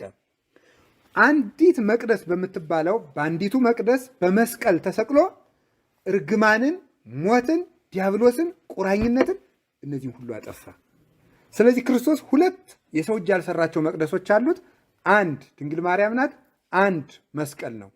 ወደ እነዚህ በዓመት አንድ ጊዜ ብቻ እንደሚገባ ሊቀ ካህናቱ ብቻ እንደገባ ክርስቶስም አንድ ጊዜ ተሰቅሎ እስከ ዓለም ፍጻሜ ያለውን ኃጢአት ሁሉ አስተሰረየ፣ ስርየትን ሰጠ ለሚመጡ ሁሉ። ለለ ይመጽኡ እንተ መንገሌሁ፣ ወደ እርሱ በእርሱ በኩል የሚመጡትን ሁሉ ሊያድናቸው ይቻለዋል ተብሎ ዕብራውያን ምዕራፍ 7 ቁጥር 27 ላይ እንደተነገረ በሱ በኩል ማለት በሊቀ ካህናትነቱ፣ በጌትነቱ፣ በመስዋዕትነቱ፣ በአምላክነቱ አምነው ለሚመጡት ሁሉ ሊያድናቸው ይቻለዋል። የዓለሙን ኃጢአት ግን በግድ ግን አልፋቀለትም። ለወደዱ ድህነትን እንዲያገኙ የድህነት በርን ከፍቷል። ይህንን መስዋዕትን ለማቅረብ የለበሳት ልብስ እናታችን ቅድስት ድንግል ማርያም ናት እላችኋለሁ። ከቃሉ ጋር ናችሁ? ዓመት እስከ ዓመት የሚቀርበው መስዋዕት ደግሞ በክርስቶስ አምነው የሚሰዉ ሰማዕታት ናቸው። እነ ቅዱስ ቂርቆስ፣ እነ ቅዱስ ጊዮርጊስ፣ እነ ቅዱስ ፋሲለደስ፣ እነ ቅዱስ መርቆሬዎስ እነዚህ የሰርክ መስዋዕቶች ናቸው። ዓመት ሙሉ የሚቀርቡት ናቸው። ግን ስርየትን የሚሰጠው የደህንነት መስዋዕትን የሚሰጠው በዓመት አንድ ጊዜ የሚቀርበው ነው። ድህነት የሚገኘው በጌታችን በመድኃኒታችን በኢየሱስ ክርስቶስ ደም ነው። የሰርኩ ደግሞ እነዚህ በሰርክ የሚሰዉት በጎች ሊቀ ካህናቱ በዓመት አንድ ጊዜ ለሚያቀርበው የደህንነት መስዋዕት መዳረሻ እንደሆኑ ሰማዕታት በገድላቸው ጻድቃን በተጋድሏቸው ወደ ክርስቶስ የማዳን ደም የስርየት ደም ነው የሚያቀርቡት። ይሄ ነው ብዙ ጊዜ ከኛ ሃይማኖት የወጡ ሰዎች የሚቀላቀልባቸው። ለዚህ ነው ምንድነው የሚሉት? እንዴ እኔ ምንድነው በመርቆሬዎስ ደም ነው በጊዮርጊስ ደም ነው ወይስ በኢየሱስ ደም ነው ወይስ በክርስቶስ ደም ነው ብሎ ይቀላቀልበታል። በፍጹም የሕዝቡ ኃጢአት የሚደመሰሰው በዓመት አንድ ጊዜ በሚቀርበው በግ እንደነበረ የዓለምን ኃጢአት የሚያስተሰርይ እውነተኛው በግ መድኃኒታችን ኢየሱስ ክርስቶስ ነው። ነገር ግን ዓመትን ሙሉ ይቀርቡ የነበሩት በጎች ለደህንነቱ መስዋዕት ሰው ሳይቀሰፍ እንዲደርስ እንደሚያደርጉት ሁሉ ሰማዕታት በገድላቸውና በጸሎታቸው ከክርስቶስ የስርየት ደም እንድንደርስ ከክርስቶስ ጋር የማስታረቅን ስራ ነው የሚሰሩት። የክርስቶስን መስዋዕት ለእኛ እንዳይጠቅመን ስለምናደርግ በኃጢአታችን ስለምንርቅ ከሱ እባክህ ደምህን ያፈሰስክለትን ሕዝብ አትዘንጋ፣ አትቅሰፍ ብለው በደሙ እንዲታረቀን ያደርጉናል ማለት ነው። እነዚህ ናቸው። አሁን ዛሬም እውነቴን ነው የምነግራቸው። የሚታረዱ ሕፃናት፣ የሚታረዱ እናቶች፣ የሚሞቱ አረጋውያን ሁሉ እነዚህ እርቅን ያሰጣሉ። በግፍ የተገደሉት ሁሉ ለእኛ እርቅ እንድናገኝ ያደርጋሉ። እግዚአብሔር ሁላችንም በቃ ይበለን። በሰማዕታት ደም ይታረቀን፣ በገድለ ቅዱሳን ይታረቀን። መድኃኔዓለም መታረቂያ እንዲሆኑ ከሱ እውነተኛው የእርቅ ደም እንድንደርስ እነዚህ ይለምኑታል። አሁን የምንድነው? በክርስቶስ ደም ነው በሰማዕታት ደም ነው የሚባለው? ምንድነው? በማን ደም ነው? በክርስቶስ ደም ነው። ከክርስቶስ ደም ተጣልተን ግን ከክርስቶስ የእርቅ ስራ ተጣልተን እንዳንርቅ ከሱ ጋር ማን ያስታርቁናል? ሰማዕታት ያስታርቁናል። እሱ በእውነተኛ ደሙ ከዚያ በኋላ ይቅርታውን ይሰጠናል። ጻድቃን የሚሰሩት ወደ ክርስቶስ የማድረስ ስራ ነው ማለት ነው። በራሳቸው ግን ክርስቶስን ተክተው ያድናሉ ያልን እየመሰላቸው ሰዎች እየተቀላቀለክባቸው ከቤተ ክርስቲያን ይወጣሉ። እንዲህ ሁሉ ለምን አመጣኸው ልትሉ ትችላላችሁ። ሌላው ልብስ ሃይማኖት ነው። እስኪ በሉ ምን አላችሁኝ? ሃይማኖቱን በጣም ረጅም ትርጉም ስላለው እንዳይመሽባችሁ እዚሁ ልጨርሰው። ልብስ ሃይማኖት ነው። ልብስ ደግሞ እንደገና ስነ ምግባር ነው። እስኪ ስነ ምግባር በሉ ምን አላችሁኝ? ጥሩ መልክ ያለው ሰው፣ ጥሩ ትምህርት ያለው ሰው፣ ጥሩ ሹመት ያለው ሰው እራቁቱን ሲሄድ ስሙ ምን ይባላል? በሉ እንጂ ድገሙት። ጥሩ ሃይማኖት ያለው ሰው ስነ ምግባር ቢጎለው ምን ይባላል? እብድ። ሃይማኖት አለው ግን ምን የለውም? ልብስ። ሃይማኖት አካል ነው። እስኪ አካል በሉ። ምግባር ደግሞ ምንድን ነው? ልብስ ነው። ስለዚህ ልብስ የጎደለው ሰው እብድ እንደሚባለው ሃይማኖቴ ብቻ ያድነኛል የሚል ሰው ምንድን ነው? እብድ ነው ማለት ነው። በአንድ ክንፉ መብረር የሚችል ንስር እንደሌለ ሁሉ፣ በአንድ ጡት የሚያድግ ልጅ እንደሌለ ሁሉ፣ እንደዚሁም ሁሉ በሃይማኖቴ ብቻ እድናለሁ የሚል ሰው በአንድ ክንፌ እበራለሁ እንደሚል ንስር ነው፣ አይቻለውም። ወይም ደግሞ በአንድ ጡት የሚያድግ ልጅ ለእናቱ ምን ይሆናል? በሽታ ነው የሚሆነው። ይሄኛውን ጡቷን ብቻ ሲጠባው ይሄኛው ያብጥና ትታመማለች። ሃይማኖት ብቻ ይዞ ተጎልቶ በሰውነቱ ዘማዊ፣ ሌባ፣ ዘፋኝ፣ አጭበርባሪ የሆነ ሰው ደግሞ ዘረኛ የሆነ ሰው ደግሞ የእናቱ የቤተ ክርስቲያን ሕመም ነው ማለት ነው። የቤተ ክርስቲያን ሕመም የሚባለው ይሄ ነው። ዘረኛ ሰው፣ አጭበርባሪ፣ ዘፋኝ። አሁን እኛ የቤተ ክርስቲያን ሕመም አይደለንም? በእውነት ነው። ቤተክርስቲያን ታማ አይደለችም እያለችው ሁላችንም እኮ ታመናል በእውነቱ ማለት ነው። ለእናቱ ሕመም ማለት የእናቱን ሁለቱን ጡት አስተካክሎ የማይጠባ ልጅ ነው። ምግባርና ሃይማኖቱን አስተካክሎ መጽደቅ ይፈልጋል፣ የጽድቅ ስራ ይሰራል። መዳን ይፈልጋል፣ አይቆርብም። እግዚአብሔር እንዲጠብቀው ይፈልጋል፣ አይጸልይም። እግዚአብሔር ከእሱ ጋር እንዲሆን ይቅር እንዲለው ይፈልጋል፣ ይቅር መባባል ግን አይወድም። እግዚአብሔር ሀብት እንዲሰጠው ይፈልጋል፣ ግን ሰነፍ ነው። እንዲህ የሚያደርግ ሰው የቤተ ክርስቲያን ሕመም ነው። የቤተ ክርስቲያን ሕመሟ የሆን ነው። አሁን በዚህ ጊዜ ነው። ምን አይነት ክርስቲያን ነው? አሁን እስቲ አሁን የቤተ ክርስቲያን አሁን መከራዋ ምንድን ነው ካላችሁኝ፣ ማንም አይደለም። ሰነፍ ክርስቲያን፣ እማያውቅ ክርስቲያን፣ በጎ ህይወት የሌለው ክርስቲያን የቤተክርስቲያን ምንድን ነው? ህመም ነው። ከነዚህ ህመምተኞች ነው እያመምናት ያለው። መናፍቃን አይደሉም፣ አሕዛብ አይደሉም። ዛሬ የቤተ ክርስቲያን ህመም የሆናት እኛው ነን።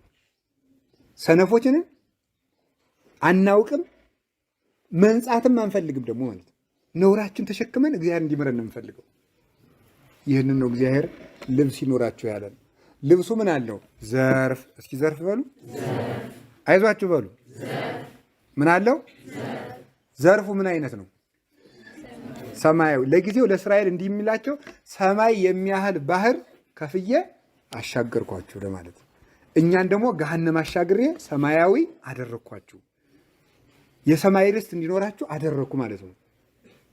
ዘርፉ ምንድን ነው ነው? ልብሱ ምግባር ነው።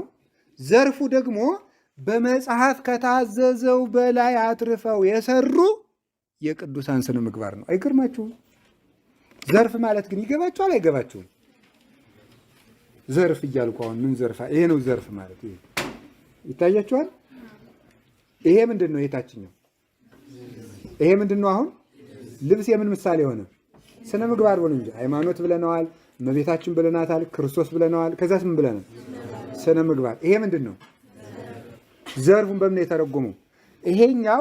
ይሄኛው ማንኛውም ክርስቲያን ሊሰራው የሚገባው በሕግ የታዘዘ ስነ ምግባር ነው። የትኛው? ከዚህ በላይ ያለው ዘርፍ ውስጥ ደግሞ ምን ምሳሌ ነው? ቅዱሳን ከታዘዙት በላይ ምን ብለው የሰሩት ነው? በሉ አትርፎ መስራት በሉ እንጂ አትርፎ። ይህን ሊቃውንት በምሳሌ ሲያስረዱ እናት ልጇን እንጨት ለቅመና ልጄ ትለዋለች። ግን ቤት ሊሰሩ ስለሆነ ገመድም ትፈልጋለች። ልጁ እንጨት እናቲቱ ያዘዘችው ምን ለቅመና ነው ያለችው። ልጁ ግን አይ እናቴ እኮ አይሆንለትም ብላ ነው እንጂ ገመድም ገምጄ ልጥልጨ ብመጣ አትጠላም ብሎ ቢመጣ ይመረቃል ወይስ ይጠላል? ቅዱሳን እንደዚያ ናቸው። እግዚአብሔር ያላዘዛቸውን ጨምረው ነው የሰሩት። ያላዘዛቸውን ጨምረው። አሁን እግዚአብሔር እስከ 9 ሰዓት ጾሟል እንጂ 7 ዓመት ጦማችሁን ተቀመጡ ብሏል አላለም። አቡነ ተክለ ሃይማኖት ግን ይሄን አድርገዋል። እግዚአብሔር እየጾማችሁ ብሏል እንጂ 562 ዓመት ጦማችሁን ተቀመጡ ብሏል። አቡነ ገብረ መንፈስ ቅዱስ ግን ይሄን አድርገዋል። ያደረጉት ይሄን ነው በእውነት ማለት እግዚአብሔር ትዳራችሁን አክብራችሁ እንግዳ ሸኝታችሁ አስራት አውጥታችሁ ከቤታችሁ ተቀምጣችሁ ጸልያችሁ አስቀድሳችሁ ጸደቋል እንጂ 12 ዓመት ባሕር ውስጥ ገብታችሁ አጥንታችሁን አሳሲ ክመላለስበት ጸልዩ ብሏል። ቅዱስ ክርስቶስ ሰምራ ያደረገችው ይሄንን ነው። እናቶቻችን አባቶቻችን ያደረጉት ትርፍ ዘርፍ ነው። እኛ ጭራሽ ልብሳችን ቀደን ልናልቅ ነው። ምንም እኮ ስንቱን ልብስ ቀደን ነው። ይኸውልህ የተቀደደ ልብስ እኮ ማለት ይሄ ነው። በጣም ነው እኮ የሚገርመው። የዚህ ዘመን ትውልድ እኮ መድረሻ አጥቷል። ይገርማችሁ። ልብስ ራሱ አድጎ መጨረሻ ላይ ፋሽን ምን ይሆናል? የተቀደደ ሱሪ። በጣም ነው የሚገርመው። ስልጣኔ ወደ እብደት ሆነ ማለት ነው። የተቀደደ ሱሪ በውድ ፋሽን ይገዛል ማለት ነው። ወንድሜ እኛ ድሮ የተቀደደ ሱሪን የማስጥፍበት 5 ብር አንጡ ብለን ነበረ ቤተሰብ ጋር የምንጣለ። ደግሞ ጭራሽ የተቀደደ ሱሪ ለመግዛት ውድ ልብሳችን መቀደዱ በእውነቱ ምግባራችንን ጎደሎ መሆኑን የሚያሳየው። አባቶቻችን ግን አትርፈው ዘርፈፍ። አሁን የቤታችን ልብሱ አስከግርጥፋ በወርቅ ልብስ ተጎናጽፋ ነው እንጂ የወርቅ ልብስ አንጠልጥላ ይላል። ተጎናጽፋ ትቆማለች። ልብስን መጎናጸፍ ምግባር የመሙላት ምሳሌ ነው። ዘርፉ ደግሞ አትርፎ መስራት ነው። እኛ እንጀራ መመጽወት ሲያቅተን ስጋቸውን ለእሳት አሳልፈው የሰጡ ሰማዕታት እነ ቅዱስ ቂርቆስ ዓይናቸውን አውጥተው የሰጡት በሁለት ዓይኑ 2 የጋለ ብረት እየገባበት በቅዱስ ቂርቆስ በ3 ዓመት ልጅ በ30 ዓመት የሌለንን ደህና ነገር በ3 ዓመት የሰሩት አትርፈው የሰሩት እነዚህ የልብስ ዘርፍ ይባላሉ። ዘርፍ አውጥተው የሰሩት አባቶቻችን እነሱ ከራሳቸው በላይ ትርፍ ስላላቸው የእኛን ጎደሎ እግዚአብሔር እንዲሞላልን በእግዚአብሔር ፊት ይቆማሉ ማለት ነው። ቅዱሳንን አማልዱን የምንለው በዚህ ምክንያት ነው። ቅዱሳን ለምንድን ነው አማልዱን የሚባሉት ሲባል ለብሰው ዘርፍ ስላላቸው ነው። በቀን 7 ጊዜ ጸልዩ ሲባሉ ዛሬ ቅዱስ አርሳኔዎስ ነው። ይገርማቸዋል። በቀን 7 ጊዜ እንድንጸልይ በሕግ ታዟል። መዝሙር 118 ላይ ስብሐ ለልቴ ይሴብሐከ በቀን 7 ጊዜ አመሰግናለሁ ተብሎ። ቅዱስ አርሳኒዎስ ግን እንደሚያደርግ ታውቃላችሁ? ፊቱን ወደ ምስራቅ ዙሮ ጸሎት ይጀምርና ፊቱን ፀሐይ ስትመታው ፀሐይ ገብታ መልሳ ፀሐይ ወጥታ በምስራቅ በኩል ግንባሩ ላይ ብርሃኗ ሲያልፍ ንሳ መክፈልተከ ወሀካይ ሥጋ፣ አንተ ጎደሎ ሥጋ፣ አንተ ሰነፍ ሥጋ እስቲ በል ድርሻህን ጥቂት ረፍ ብሎ ሥጋውን ጥቂት ያሳርፍ ነበረ 24 ሰዓት። እናንተ ደግሞ በቀን ዳዊት አደጉም። የዘወትር ጸሎትና የቀን ዳዊት ሸክም ሆኖባቸዋል። አባቶቻችን ደግሞ እንዲህ ዘርፍ አውጥተው ጸልየዋል። ጎደላቸውን የሙሉልን እነሱ በእውነቱ ማለት ነው። ዘርፍ አውጥተው የሰሩት እነ ቅዱስ አርሳኒዎስ። እኛ በእውነቱ ማለት ነው ሰውነታችሁን እየታጠባችሁ ልብሳችሁን ታጥባችሁ ንጽህናችሁን ጠብቃችሁ በአግባቡ ጸልዩ ተብሎ ነው ያቃተን። ቅዱስ አርሳኒዎስ ያወጣውን ዘርፍ ግን ላሳያችሁ። ሰኔል ሲሰራ ሰኔል የሚሰራበትን ውሃ 7 ዓመት 8 ዓመት አይቀይረውም፣ ይሸታል። እንግዲህ ተመልከቱ። ለምንድን ነው ሲባል ቀድሞ ለተቀባዋቸው ሽቶዎቼ ካሳ እንዲሆነኝ ነው ይላል። እንዲህ እያደረገ የክርስቶስ መዓዛ በሱ ላይ ያድርበት ነበረ። የስሙ መዓዛ ሰሎሞን እንዲህ ይላል መጽሐፈ መክብብ ምዕራፍ 10 ላይ ይሄ ስም ሰናይም ቅባ መዓዛ ከበጎ ሽቱ ይልቅ መልካም ስም ይሻላል ይላል። የቅዱስ አርሳኒዎስ መዓዛ ሽቱ ቢሸት እስከ በሩ ነው፣ ስም ሲሸት ግን እስከ ሰማይ ነው። ስለዚህ ቅዱስ አርሳኒዎስ ስሙ ከሰማይ እስከ ምድር ከምስራቅ እስከ ምዕራብ ተሰማ። የምድር ነገስታት ሁሉ በግመል ወርቅ እየጫኑ እሱን ለማየት ይመጡ ነበረ። በአስቄጥስ ገዳም 35 ዓመት ተቀምጦ ሳለ ይህን ሁሉ ያደረገው ምንድን ነው? ዘርፍ አውጥቶ ስለሰራ ነው። እኛ በአግባቡ ተናገሩ፣ የማይገባ ነገር አትቀባጥሩ ተብለን የሆነ ያልሆነውን እንቀባጥራለን። ቅዱስ አርሳኒዎስ ግን የሚገባ ነገር እንኳን ከሰዎች ጋር ሳይናገር ሙሉ ቀን ዝም ይል ነበር። አባታችን ምን ሆነ ዝም አልክ ሲባል ከሰውም ጋር ከእግዚአብሔርም ጋር በአንድ ጊዜ መናገር አይቻልም ይላቸዋል። እናንተ ጋር ሰው ጋር እግዚአብሔር ጋር መነጋገር ይቀርብኛል፣ ስለዚህ አላወራ የሚል ነበረ። ለእኛ ደግሞ ልክና መጠኑን ይስጠን። ልክ መጠን ያስፈልገናል። ንግግርም ልክ አለው፣ ሁሉም ልክ አለው። በመጠን ያደረጉት ነገር ሁሉ ድነትን ይሰጣል። ይህንን ያስተማሩን አባቶቻችን አላችሁ። ሮማነ ወርቅ ምን ይመስላችኋል? ሮማነ ወርቅ እንዲሁ እኛ አንዱን አቅቶን ስንቱ ያላቸው እኮ ናቸው። ሆነ ሮማን ታውቃላችሁ? ሮማን የሚባል ሰውም ይኖራል። የሴት ነው የወንድ ስም ነው አለ እዚህ? በቃ የለም። ሮማን ምን ይመስላችኋል? የሴት ስም። ሮማን ምንድን ነው አታውቁም? ምንድን ነው ሮማን? የፍሬ አይነት እኮ ነው። ፍራፍሬ ነው። አታውቁም እንዴ? ምን አይነት ነው? ቀይ ነው። ውስጡ ምን አለው? አቤት! ኧረ በሉ። ፍሬ አለው። ፍሬው ምንድን ነው? በጣም የተነባበረ ነው። በጣም ብዙ። ታዲያ ለምንድን ነው ከአሮን ከልብሱ ጫፍ ላይ ወይ በሎሚ ቅርጽ ቅረጸው ሳይል ወይ በትርንጎ ሳይል ወይ በሙዝ ሳይል በሮማን ቅረጸው ያለው ለምን ይመስላችኋል? ሮማን ቀይ ነው። ይህ ምንድን ነው? እሳት መንፈስ ቅዱስ ያደረባቸው ለክርስቶስ ብለው ደማቸውን የሚያፈሱ የቅዱሳን ምሳሌ ነው። ከውስጡ ያለው የሮማን ፍሬ በጣም ንብርብር ነው። ፍሬው የሮማን ፍሬ ሙሉ አካሉ ውስጡ ፍሬ ብቻ ነው።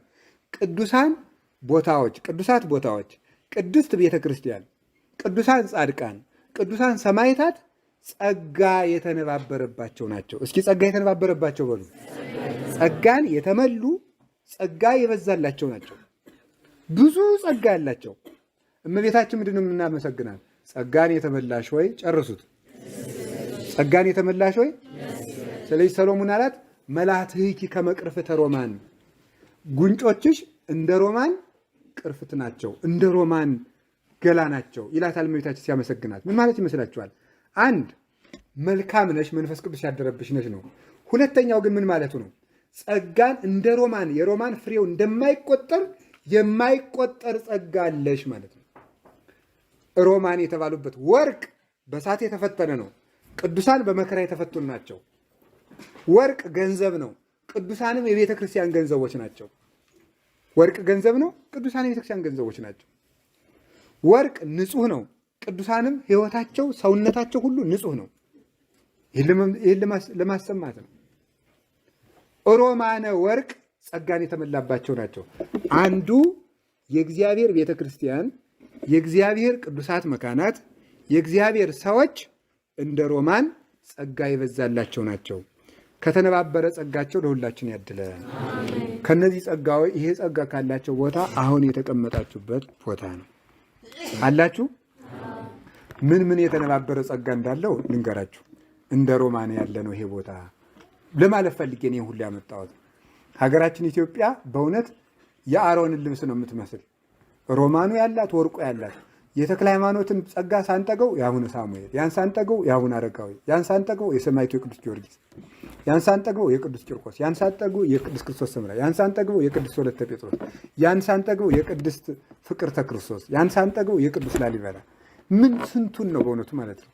ሁሉ ያላት ሮማን ማለት ኢትዮጵያ ናት በእውነቱ ማለት ነው። ሁሉ ያላት ትንቢቱ ያላት፣ ኦሪቱ ያላት፣ ታቦት ያላት፣ መስቀልም ያላት፣ ትንቢት ያላት፣ ሐዲስ ያላት፣ ድንግል ማርያም ያለቻት፣ መስቀል ያለቻት፣ ክርስቶስ ራሷ የሆነላት፣ ታሪክ ያላት፣ ዘመነ አበው ያላት፣ ዘመነ ሐዲስ ያላት፣ ዘመነ ወንጌል ያላት፣ ዘመነ ሊቃውንት ያላት፣ ዘመነ መነኮሳት ያላት፣ ዘመነ ሰማዕታት ያላት ቅድስት ቤተክርስቲያን ናት። የኢትዮጵያ ኦርቶዶክስ ተዋሕዶ ቤተክርስቲያን ራሷ ኢትዮጵያም ልብሷን የሚቀዱ ሰዎች እየመጡ እየበሏት ነው እንጂ ኢትዮጵያ እውነተኛይቱ ሮማን ናት። እኛም ልብስ የእናታችን ልብስ ከመቅደት ይሰውረን፣ ፍሬ አልባ ከመቅደት ይሰውረን። እግዚአብሔር የኢትዮጵያን ፍሬ ለመብላት ያብቃል። አሁን ያላችሁበት ቦታ ጣና ቅዱስ ቂርቆስ በጣም እንደ ሮማን ብዙ ጸጋ ያለው ነው። በነጥብ ብቻ 1-3-4 ደቂቃ ልጨርስና ልንገራችሁ። ጣና ይሄ ርዕሰ ገዳማት ጣና ቅዱስ ቂርቆስ በብሉይ ኪዳን ዘመን ከጌታችን ከመድኃኒታችን ከኢየሱስ ክርስቶስ ልደት 800 ዓመት ቀደም ብሎ ታቦተ ጽዮን ወደዚህ ቦታ መታ በ12,000 ሌዋውያን አማካኝነት በሊቀ ካህናቱ አዛርያስ መሪነት እዚህ መታ ተቀምጣለች።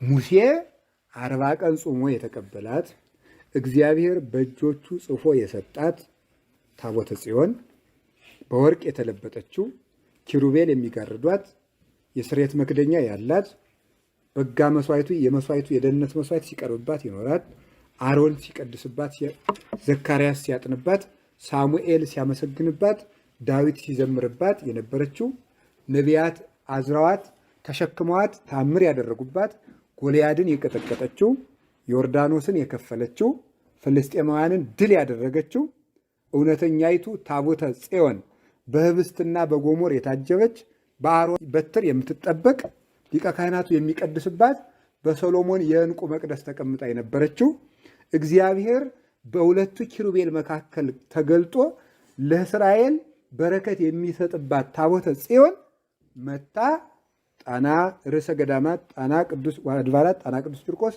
አርፋለች። ታቦተ ጽዮን ካረፉባቸው ቦታዎች አንዱ ይሄ ነው። አንዱ መርጡ ለማርያም በጎጃም ይገኛል። አንዱ ተድባበ ማርያም ወሎ፣ አንዷ ርዕሰ ገዳማት አድባራት አክሱም ጽዮን ናት ማለት ነው። እነዚህ ቦታዎች አርፈዋል። የኢትዮጵያ አንድነት ከነዚህ ነበር የሚመሰረተው። የኢትዮጵያ ንጉሠ ነገሥት ሲነግስ የነዚህ ገዳማት መሪዎች ተገኝተው ካልጸለዩ አይነግስም ነበር። እነዚህ ተገኝተው ነበር የሚያነግሱት። የተድባበ ማርያሙ በትረ መንግስት ይሰጣል። የመርጡ ለማርያሙ ልብሰ መንግስት ያለብሳል። የጣና ቂርቆሱ ደግሞ ምን ያደርጋል? ቅባት ይቀባዋል። የአክሱሙ ዘውድ ይደፈለታል። እንደዚህ በእነዚህ ገዳማት ጸሎት የኢትዮጵያ ንጉሥ ተጠብቆ ይኖር ነበረ።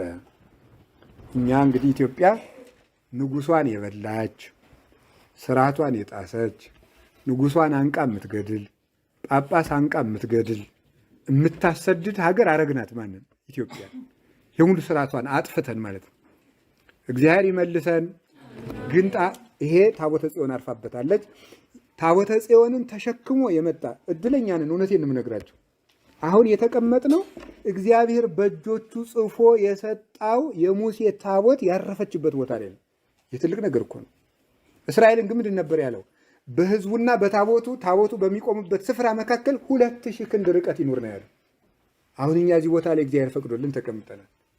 አንድ ጸጋ ነው የምናገኘው። ገዳሙን እኔ ስላለሁበት እንዳይመስላችሁ፣ እናንተ የምትጨምሩለት ነገር ስለሌለ ማለት ነው።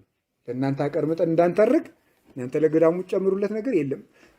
የሰጠንን ባላጠፋ ነው እንጂ ህዝቡ ለገዳሙ የሚጨምረውስ የለውም። እኛ የምንጨምርለት የለም። ስለዚህ አንድ ያርፎበታል። አንድ በሉ እንጂ በሉ አንድ የሮማን ፍሬ በሉ። አሁን እያበላው ነው እኔ እንግዲህ የሮማን ፍሬ አንድ ሮማን በላችሁ ማለት ነው። ሁለተኛ ቀድሞ ሳፍ ደብረ ሳይል ሳፍ ጽዮን ማለት ይባል ነበር። እስኪ ደብረ ሳይል በሉ። ደብረ ሳይል ማለት የይቅርታ ተራራ ማለት፣ ሳይል ማለት ይቅርታ፣ ስርየት ማለት ስርየት የሚገኝ ለምንድን ነው እንደዚህ የተበላበት ምክንያት? የደህንነት መስዋዕት እየቀረበ ይቅርታ ይሰጥበት ስለነበረ ነው። ዛሬም መሰዊያዎቹ አሉ። ከዚያ በኋላ ተመልከቱ፣ በሐዲስ ኪዳን እውነተኛይቱ ታቦተ ጽዮን እናታችን ቅድስት ድንግል ማርያም ልጇን አዝላ ወደ ኢትዮጵያ በተሰደደች ጊዜ በኢትዮጵያ በብዙ ገዳማት ተቀምጣለች።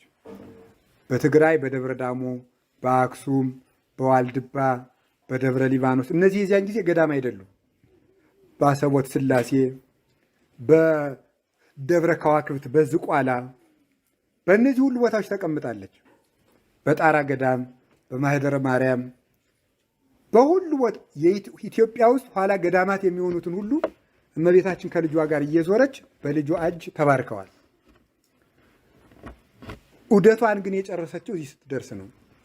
እዚህ 3 ወር ከ10 ቀን ተቀምጣለች። ይችን ምድር ጌታን አዝላ እየተመላለሰችባት ማለት ነው። አሁን ደስ እንዲላችሁ ነው በእውነቱ ማለት ነው። እመቤታችን የረገጠችውን ትቢያ መርገጥ እንዴት ትልቅ ዕድል ነው! እውነት ለመናገር ላሰበው ሰው ነው፣ ልብ ላለው ሰው እመቤታችን ተቀመጠችበት ቦታ ላይ ቁጭ ማለት እንዴት መታደል ነው! እምነት ቢኖረን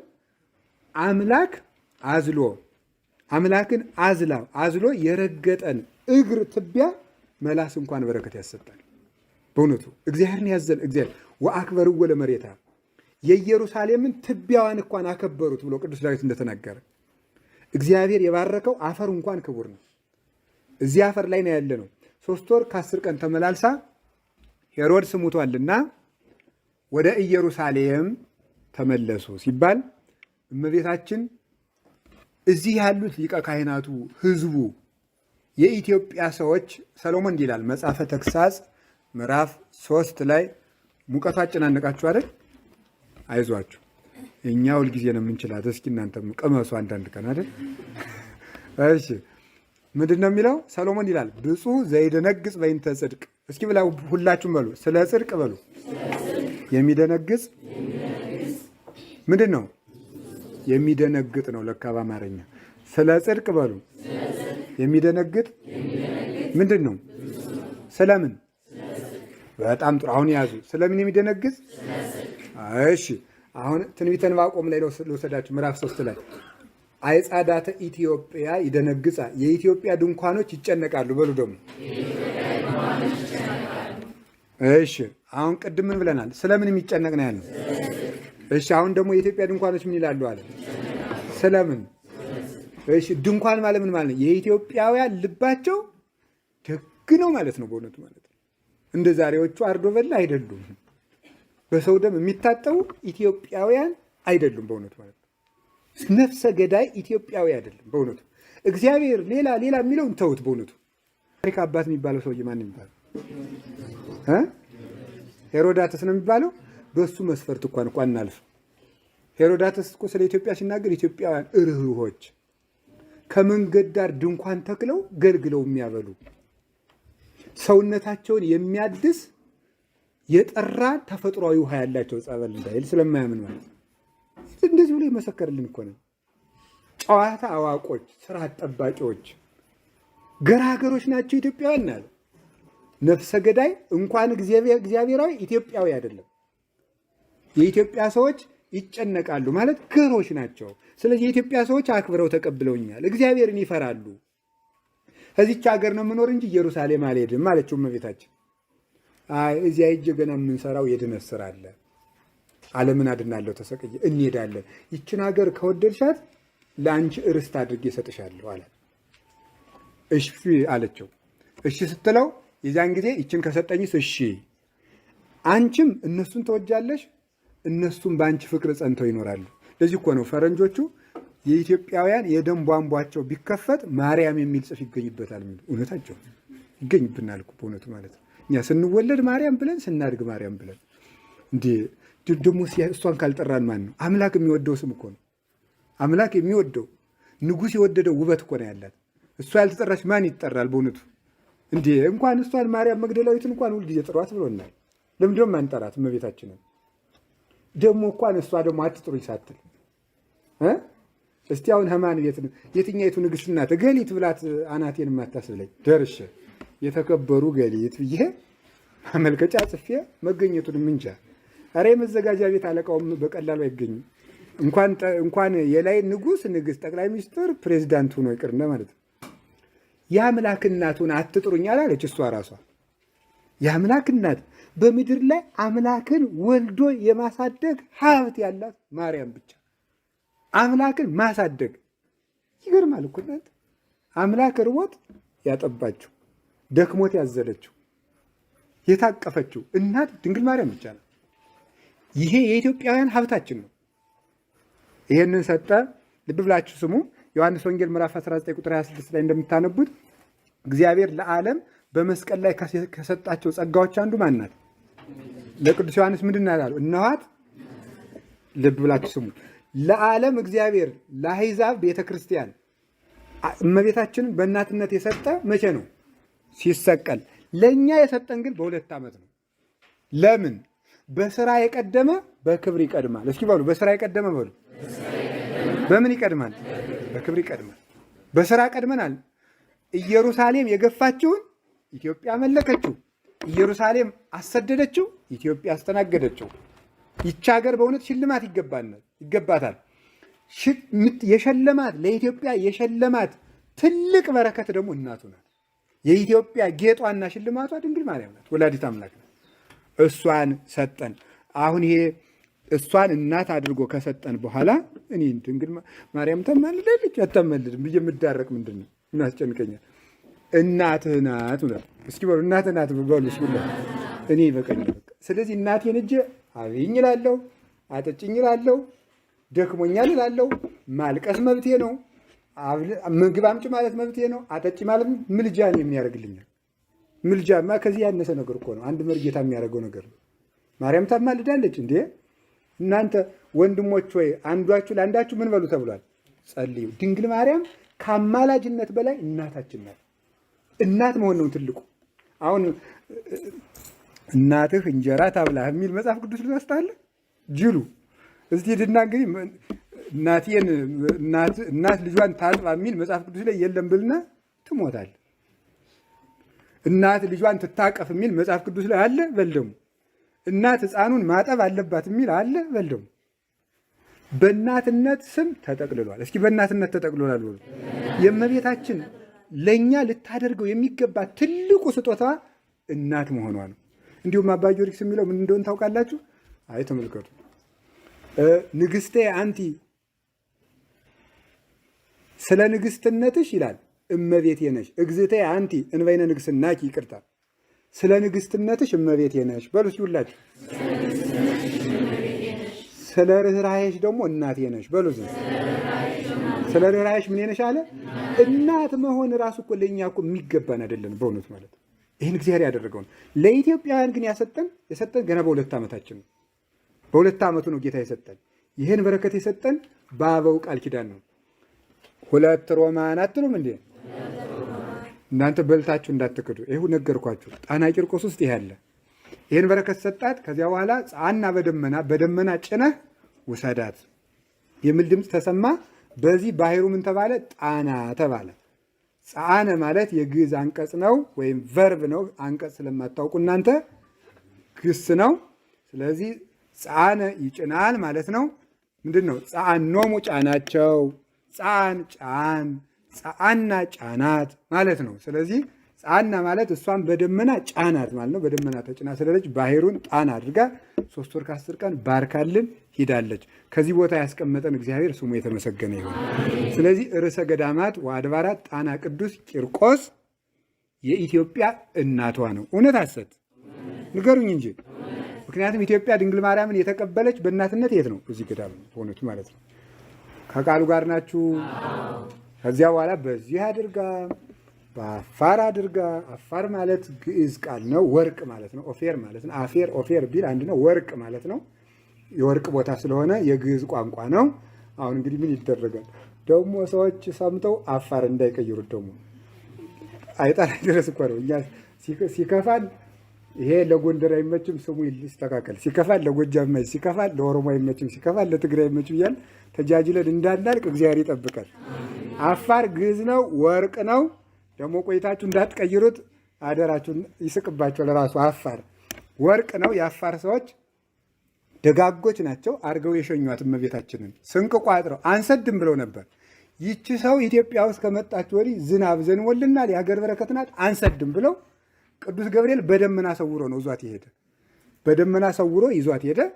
ከዛ በኋላ ሄደችና በአስመራ አድርጋ ግብፅ ቁስቋም አድርጋ ኢየሩሳሌም ገብታለች። ተነስታ ሄደች። እዚያ ነው የእመቤታችን በረከቷ ይደርብን። ቦታውን የረገጠ ሁሉ በረከትሽን አድለዋለሁ ብሎ ቃል ኪዳን ስለገባላት የእመቤታችን በረከቷ ይድረሳችሁ። በረከቷ በገባችሁለት ሁሉ ይግባላችሁ። በቤታችሁ ሊጠብቃችሁ በእናቱ ፍቅር በሱ ጌትነትና ሃይማኖት አጽንቶ ይጠብቃል። ስለ እናቱ ስለ ድንግል ማርያም ብሎ ሀገራችን ሰላም ያርግልን። 2-3 ቀሮች አጭር ጉዳዮች። ታሪኩ እንደሚተረክ አይደለም። የ3000 ዘመን ታሪክ። ሶስተኛ ወጥወጡን ነው የምነግራችሁ በእናንተ ቋንቋ ሜን ፖይንት የሚባለው ማለት ነው። እንደዚያ እንጂ አይዘለቅም ታሪኩ።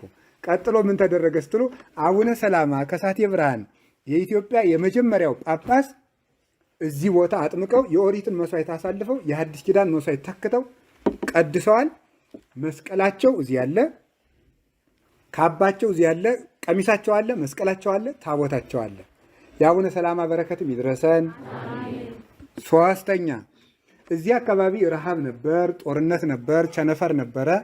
ረሃብ፣ ጦርነት፣ ቸነፈር ሲበዛ በዚህ የነበሩ አንድ ባይታዊ የቂርቆስን ታቦት ብታመጡ ስምህን ለጠራ ዝክሬን ለዘከረ ታቦትህ ከተቀረጸበት ቤተክርስቲያን ከተተከለበት ቦታ ገድል ከተነበበበት ረሃብ፣ ጦርነት፣ ደዌ፣ በሽታ አይኖርም ብሎ ቃል ኪዳን ስለተገባለት የቅዱስ ቂርቆስን ታቦት ብታመጡ ረሃቡና ችግሩ ይርቃል ተባሉ። እዚህ አካባቢ ረሃብ እና ህመም በዝቶ ነበረ፣ ሰው እየሞተ ነበረ። የቅዱስ ቂርቆስን ታቦት ለመጀመሪያ ጊዜ ኢትዮጵያ ውስጥ የገባው የቂርቆስ ታቦት ይሄ ነው። እዚህ የጣና ቂርቆስ ነው። ለዚያውም በቅዱስ አትናቴዎስ እጅ ተባርኮ ነው። በጣም ደስ ይለኛል። እኔ ቅዱስ አትናቴዎስ በጣም እንድትወዱ ትፈልጋለሁ፣ እንድታውቁትም ጭምር። እኔ ምንድን የምፈልግ ዝም ብዬ ክብሪት እየለኮስኩ ማቀጣጠል ነው። እዚያ በኋላ መንደድ የእናንተ ድርሻ ነው፣ መለኮስ ነው የኔ ድርሻ። ቅዱስ አትናቴዎስ ቤተ ክርስቲያንን በዘመን ያሻገረ የቤተ ክርስቲያን ሐዋርያ ነው። የዓለም አቀፍ ቤተ ክርስቲያን ማለት ነው። ከ5 ጊዜ በላይ የተሰደደ ነው። ተሰዶ ቤተ ክርስቲያንን አርዮሳውያንን ከቤተ ክርስቲያን ንቅልቅል አድርጎ ያወጣ። ከቅዱስ ጴጥሮስና ከቅዱስ ጳውሎስ መቃብር ሂዶ ሲጸልይ ሰላም ለክሙ ብፁዓን ሐዋርያቲሁ ለክርስቶስ፣ የክርስቶስ ሐዋርያት ጴጥሮስ ጳውሎስ ሰላምታ ይገባቸዋል ብሎ ሲናገር ለአንተም ሐዋርያ መባል ይገባሃል የሚል ድምፅ ከመቃብራቸው የተሰማለት ነው ቅዱስ አትናቴዎስ። እሱ ባርኮት የቅዱስ ቂርቆስ ታቦት መጥቷል። እዚህ መጥቶ ሲያርፍ ረሃቡ፣ ቸነፈሩ፣ ድርቁ፣ ህመሙ፣ ደዌው ሁሉ ጠፋ። ሀበታ ሀንፀ መርጡ ልከ ብድብድ እይምጽኦ፣ ያንተ ቤተክርስቲያን በታነጸችበት ጦርነት፣ ረሃብና ቸነፈር አይምጣብህ ብሎ እግዚአብሔር ቃል ኪዳን ስለገባለት ማለት ነው። በስምህ የታነጸውን ገዳም የተሳለመ ሁሉ መቃብር ኢየሩሳሌምን እንደተሳለመ ቆጥርለታለሁ ብሎ ቃል ኪዳን ገብቶለታል። እግዚአብሔሩን ጨነቀው። እግዚአብሔር አይንከ ነው ሐማሚ አለ። ጠዋት የመጣው ማታ የመጣው ሁሉም አንዳንድ ሳንቲም ሲቀበሉ አንድ ሰውዬ እኮ ነው። አንድ ሰውዬ ነበረ፣ ወይን ነበረው። ኋላ ተክል ተከለ። ተክል ተክሎ እስከ ማታ ድረስ ስሩና አንዳንድ ዲናር እሰጣችኋለሁ አለ። 3 ሰዓት ተቀጠሩ፣ 6 ሰዓት ተቀጠሩ፣ 9 ሰዓት ተቀጠሩ፣ 11 ሰዓት ተቀጠሩና ለሁሉም አንዳንድ ሳንቲም ሲሰጥ ጧት የበጡት ምን አሉ? እንዴት ጧት ስንሰራ የዋል ነው ሁሉ ከእነሱ ጋር እኩል እንዴት እንቀበላለን? ወይም ማታ የመጡ እንዴት ከኛ ጋር እንዴት እንቀበላለን እኩል ይቀበላሉ ሲሉ ዓይንህ ምቀኛ ነው እንዴ? ገንዘቤ እኔ አንተን የዋልኩ በአንድ ሳንቲም የተዋልኩ በአንድ ሳንቲም ያንተ ቀረብህ እንዴ ብሏል። ልክ እንደዚህ እግዚአብሔር የቅዱሳንን መቃብር የተሳለመ ኢየሩሳሌም ተሳለመ ቆጥርለታለሁ ብሏል ሲባል በፍጹም ሊሆን አይገባም ይላል ተነስቶ። እንዴ እግዚአብሔር ከሰጠ ምንድን ነው አንተ ዓይን ምቀኛ ነው? እስኪ በሉ በሞት ይበሉ አንዴ ድገሙ። የቂርቆስን ታቦት አብርሃምን የባረከህን ባርከዋለሁ የረገመህን ረግመዋለሁ ብሏል። እናንተን የተቀበለ እኔን ተቀበለ። ይውላችሁ ሐዋርያትም እናንተን የተቀበለ እኔን ተቀበለ ካለ የቂርቆስን መቃብር የተሳለመ ኢየሩሳሌም እንደሄደ ቆጥርለታለሁ ካለ አንተ ምንድን ነህ? ምንትኑ አንተ ጓለማያው ከመጥቶ አስኦ ለእግዚአብሔር የሰው ልጅ አለ ቅዱስ ጳውሎስ እግዚአብሔርን ትከራከረው ዘንድ አንተ ምንድን ነህ? ምስለኔ ሆነ ባላንጣ ሆነ ተገዳዳሪ ሆነ እንዴ የንጉሥ ወሬኛ ሆነ ወይም ደግሞ ልትገዳደረው የመጣህ የመንግስቱ ባላንጣ ነህ? እግዚአብሔር ያከበረውን ማን ይወቅሰዋል? ማንም። አሁን እንግዲህ ሁላችሁም የቅዱስ ቂርቆስን መቃብር አይደለም ያለ አልተቀበረም። ቅዱስ ቂርቆስ ቤተ ክርስቲያን የታነጸበትና ያለ አሁን የቅዱስ ቂርቆስን ቤተ ክርስቲያን ገዳም ተሳልማችኋል። የጌታን መቃብር እንደተሳለማችሁ ይቆጠርላችኋል። ታምናላችሁ? እንደ እምነታችሁ ይሁንላችሁ ማለት እምነት ጨምሮ እንደ እምነታችሁ ይሁንላችሁ ማለት ነው እንጂ አሁን እንዳላችሁ እንኳን ባይሆንባችሁ ይሻላል አይደል? እምነትም ጨምሮ እንደ እምነታችን ያደርግልን እግዚአብሔር። ስለዚህ ሶስት በሉ እንጂ በዚህ ምክንያት የቅዱስ ቂርቆስ ታቦት እዚህ ስላለ ረሃብ የለም፣ ድርቅ የለም፣ ጦርነት የለም፣ በሽታ የለም። ጣና ቂርቆስ እውነቴን ነው የምነግራችሁ። እርሻ የለውም፣ መሬት የለውም፣ ከብት እርባታ የለውም፣ ሀብት የለውም፣ ራብ የለም። አይገርማችሁ? ታዲያ ኢትዮጵያ ውስጥ ዛሬ መና እየወረደ አይደለም? ይወርዳል እኮ። በኢትዮጵያ ገዳማት ውስጥ እንደ ጣና ቂርቆስ እንግዳ የሚቀበል የለም። ይኸው መስክሩ። በሌላ ቀኑና ይሁት ማለት ነው። ዓመት እስከ ዓመት ስንት ቀን ነው? 3 ወር ነው? 6 ወር ነው ሳይባል ምዕመናን ሙሉ ቁጭ ብለው እንግዳ ሆኖ ይኖራሉ። ያዘነ ይረጋጋል። የታመመ በኮሮናው ጊዜ እንኳን የዩኒቨርሲቲ ተማሪ እየተንጋጋ ሲመጣ አገሩን ለመሄድ መንገድ ሲዘጋበት ኮቸሮ ቢያልቅበት ከገበሬው ኮቸሮ እየገዛ ነው ገዳሙ ሲያስተናግድ የነበር ማለት ነው። በረከት ግን የማይለየው ቦታ ለምን? ቅዱስ ቂርቆስ ስላለ። ቅዱስ ቂርቆስ ስላለ ደግሞ ጦርነትም ራብም ሞትም የለም ስላለ ደስ የሚለን ነገር ዮዲትን ፍትልክ አድርጎ አላስደረሳትም፣ አልገባችም። እዚህ የኢትዮጵያ ገዳማትን በሙሉ ስታቃጥል ግራኝ መሐመድ አልገባም። በታንኳ ሰራዊቱን አስጭኖ እመጣለሁ ሲል አንድ ባይታዊ እንደው ነፋሱን ጠቀስ ቢያደርጉት ግልብጥ ብሎ ሰራዊቱ ጣና ውስጥ ገብቶ ነው የቀረ፣ እንደ ፈርዖን ማለት ነው። ግራኝም በዚች አካባቢ ዘወር አላለ። እስከ ዛሬ ጣና ቅዱስ ቂርቆስ ህንፃው አርጅቶ ታድሷል እንጂ ሃይማኖት የሌለው ሰው አፍርሶትም ነክቶትም አያውቅም። በማን? በቅዱስ ቂርቆስ ጠበቀ። አሁንም ሀገራችን ኢትዮጵያን ቅዱስ ቂርቆስ በጸሎቱ ይጠብቅልን፣ የሚፈሰውን ደም ሁሉ ያቁምልን።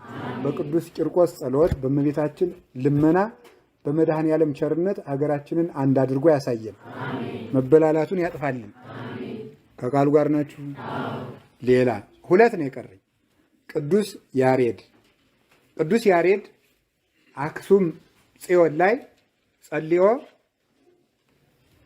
ዜማ ከሰማይ በ3 ወፎች አማካኝነት ተነጥቆ ከሱራፌል ዜማ ሰምቶ እሁድ ቀን ከጧቱ በ3 ሰዓት መልሶ አክሱም ጽዮን ወርዶ ከቤተ መቅደስ ገብቶ ከታቦተ ጽዮን ፊት ለፊት ቁሞ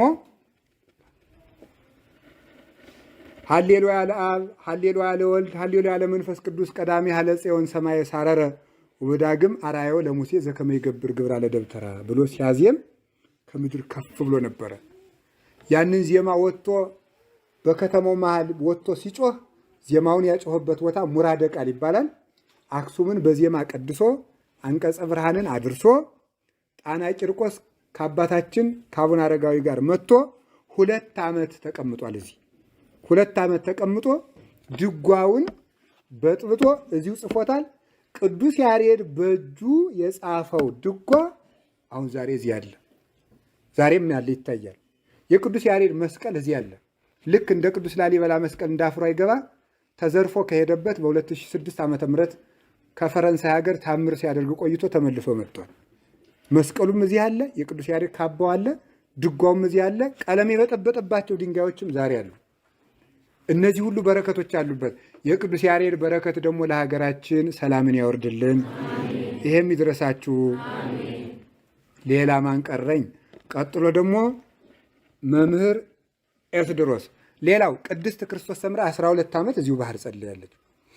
በ16ኛው ክፍለ ዘመን የኢትዮጵያ ኦርቶዶክስ ተዋሕዶ ቤተክርስቲያንን ያሻገሩ ከዋክብት የሚባሉት እነ ቅድስት ፍቅርተ ክርስቶስ፣ አቡነ ሐራ ድንግል፣ እነ ቅድስት ወለተ ጴጥሮስ። እነዚህ የ16ኛው ክፍለ ዘመን በሱስንዮስ ዘመን ቤተክርስቲያንን በመከራቸው ያሻገሯት ናቸው። ሴቶቹ እንደ መምህራን እያስተማሩ ማለት ነው። ቅድስት ወለተ ጴጥሮስ እዚህ ነበር ከእናቶች ገዳም ቁስቋም አለ፣ እዚህ የእናቶች ገዳም እዚያ ነበር የመነነችው። እዚያ ገብታ ስትጸልይ አይ ይሄ የእናቴ ነው፣ በእናቴ ስም ነው የሚጠራ፣ ያንቺ ማዶ ነው ከእኔ ግቢ ብሎ ሬማ መድኃኔዓለም ይባላል። የቅድስት ወለተ ጴጥሮስ መቃብሯም እዚህ አለ። እሷም እዚህ ተገድላለች። የቅድስት ወለተ ጴጥሮስና የቅድስት ክርስቶስ ሰምራ በረከት ይድረሳችሁ ይድረሰን። እዚያ ማን ቀረ? መምህር ኤስድሮስ። መምህር ኤስድሮስ አሁንም በኢትዮጵያ የትርጓሜ ስልት ከቅዱስ ያሬድ ከአባ ጊዮርጊስ ከነ አቡነ ተክለ ሃይማኖት ከነ ርቱዐ ሃይማኖት በኋላ የኢትዮጵያ የትርጓሜ ትምህርት ቤትን መልክ የሰጡትና ባለውለታ በአንድ ክፍለ ዘመን ድልድይ ሆነው ደግሞ የቆሙት መምህር ኤስድሮስ አይናማው የኢትዮጵያ ሊቅ 300 መጻሕፍትን በቃላቸው ያጠኑት እዚህ ገዳም ነው። 300 መጻሕፍት። ዛሬ እኮ ስልክ መሸምደድም አቅቷል አይደል? ስንት መጽሐፍ ነው ያልኳችሁ? ደግሞ የሚገርማቸው አይነ ስውር ናቸው። አይነ ስውር ናቸው። ሰው አስነብበው 300 መጻሕፍቱን ሐሳቡን ወይም እናንተ እንደምትሉ ኮንሰፕቱን እንዳይመስላችሁ ምኑን የያዙት ሐሳቡንም ዘሩንም ይቻላል ጎበዝ፣ ሳያዛንፉ መስመር በመስመር ማለት ነው።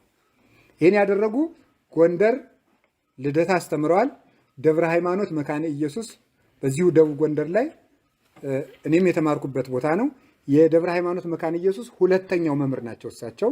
ከዚያ በኋላ ጎንደር ሄደው አስተምረዋል። መልሰው ደብረ ሃይማኖት መካነ ኢየሱስ ተቀብረዋል ማለት ነው። ስለዚህ ጣና ቂርቆስ የምን ሀብት አለው ካላችሁኝ፣ የቀለም። እስቲ የቀለም በሉ። ትምህርት ማጥናት እምቢ ያላችሁ ሰዎች እዚህ 3 ቀን ብትተኙ ይገልጥላችኋል። እውነቴን ነው የምነግራችሁ ማለት ነው። ደግሞ አነድም እንዳትሉ ጉዞ ማህበሩን እንዳታከስሩት እሺ። ብቻ ግን አሁንም ቢሆን ሌላ ጊዜ ትመጣላችሁ። አንድ ቀን መጣችሁ ገዳሙ እንዳታጨናንቁ። ሌላ ጊዜ ብቻችሁን በተናጠል እየመጣችሁ ተማጸኑ። ካቃታችሁ ደግሞ አሁንም ቢሆን ነግራችሁ ትዱ። ለመድኃኔዓለም ይገልጥላችኋል። ቦታው የቀለም የማጥናት ጸጋ አለው። እዚህ መጥቶ ቀለም ያጠና ሰው እምቢ አይለውም። የመምህር ኤስድሮስ በረከት አይምሯችሁን ይክፈትላችሁ። ይሄ ዘረኝነት ያዛገውን፣ ዘፈን ያዛገውን፣ ወሬ ያዛገውን፣ ፊልም ያዛገውን፣ ድራማ ያዛገውን አይምሯችሁን ያጥራላችሁ። የኔንም ያጥራልኝ። እሺ ሌላ ደግሞ አንድ ቀረ።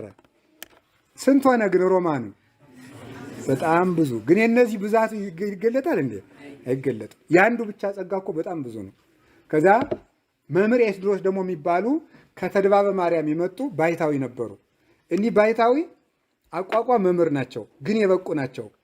የበቁ ባይታዊ ሆነው ዝማሜ ሲዘሙ ተሰውረው ነበር የሚዘሙት። ታዲያ ጎንደር ገነት ተራራ ሂደው ልክ ተክሌ ዝማሜውን እንዳመጣ እሳቸው ደግሞ ገነት ተራራ ሆነው ሲጸነጽሉ ሲዘሙ ድምፃቸው እየተሰማ አካላቸው አይታይም። የጎንደር ሊቃውንት ሰሟቸው።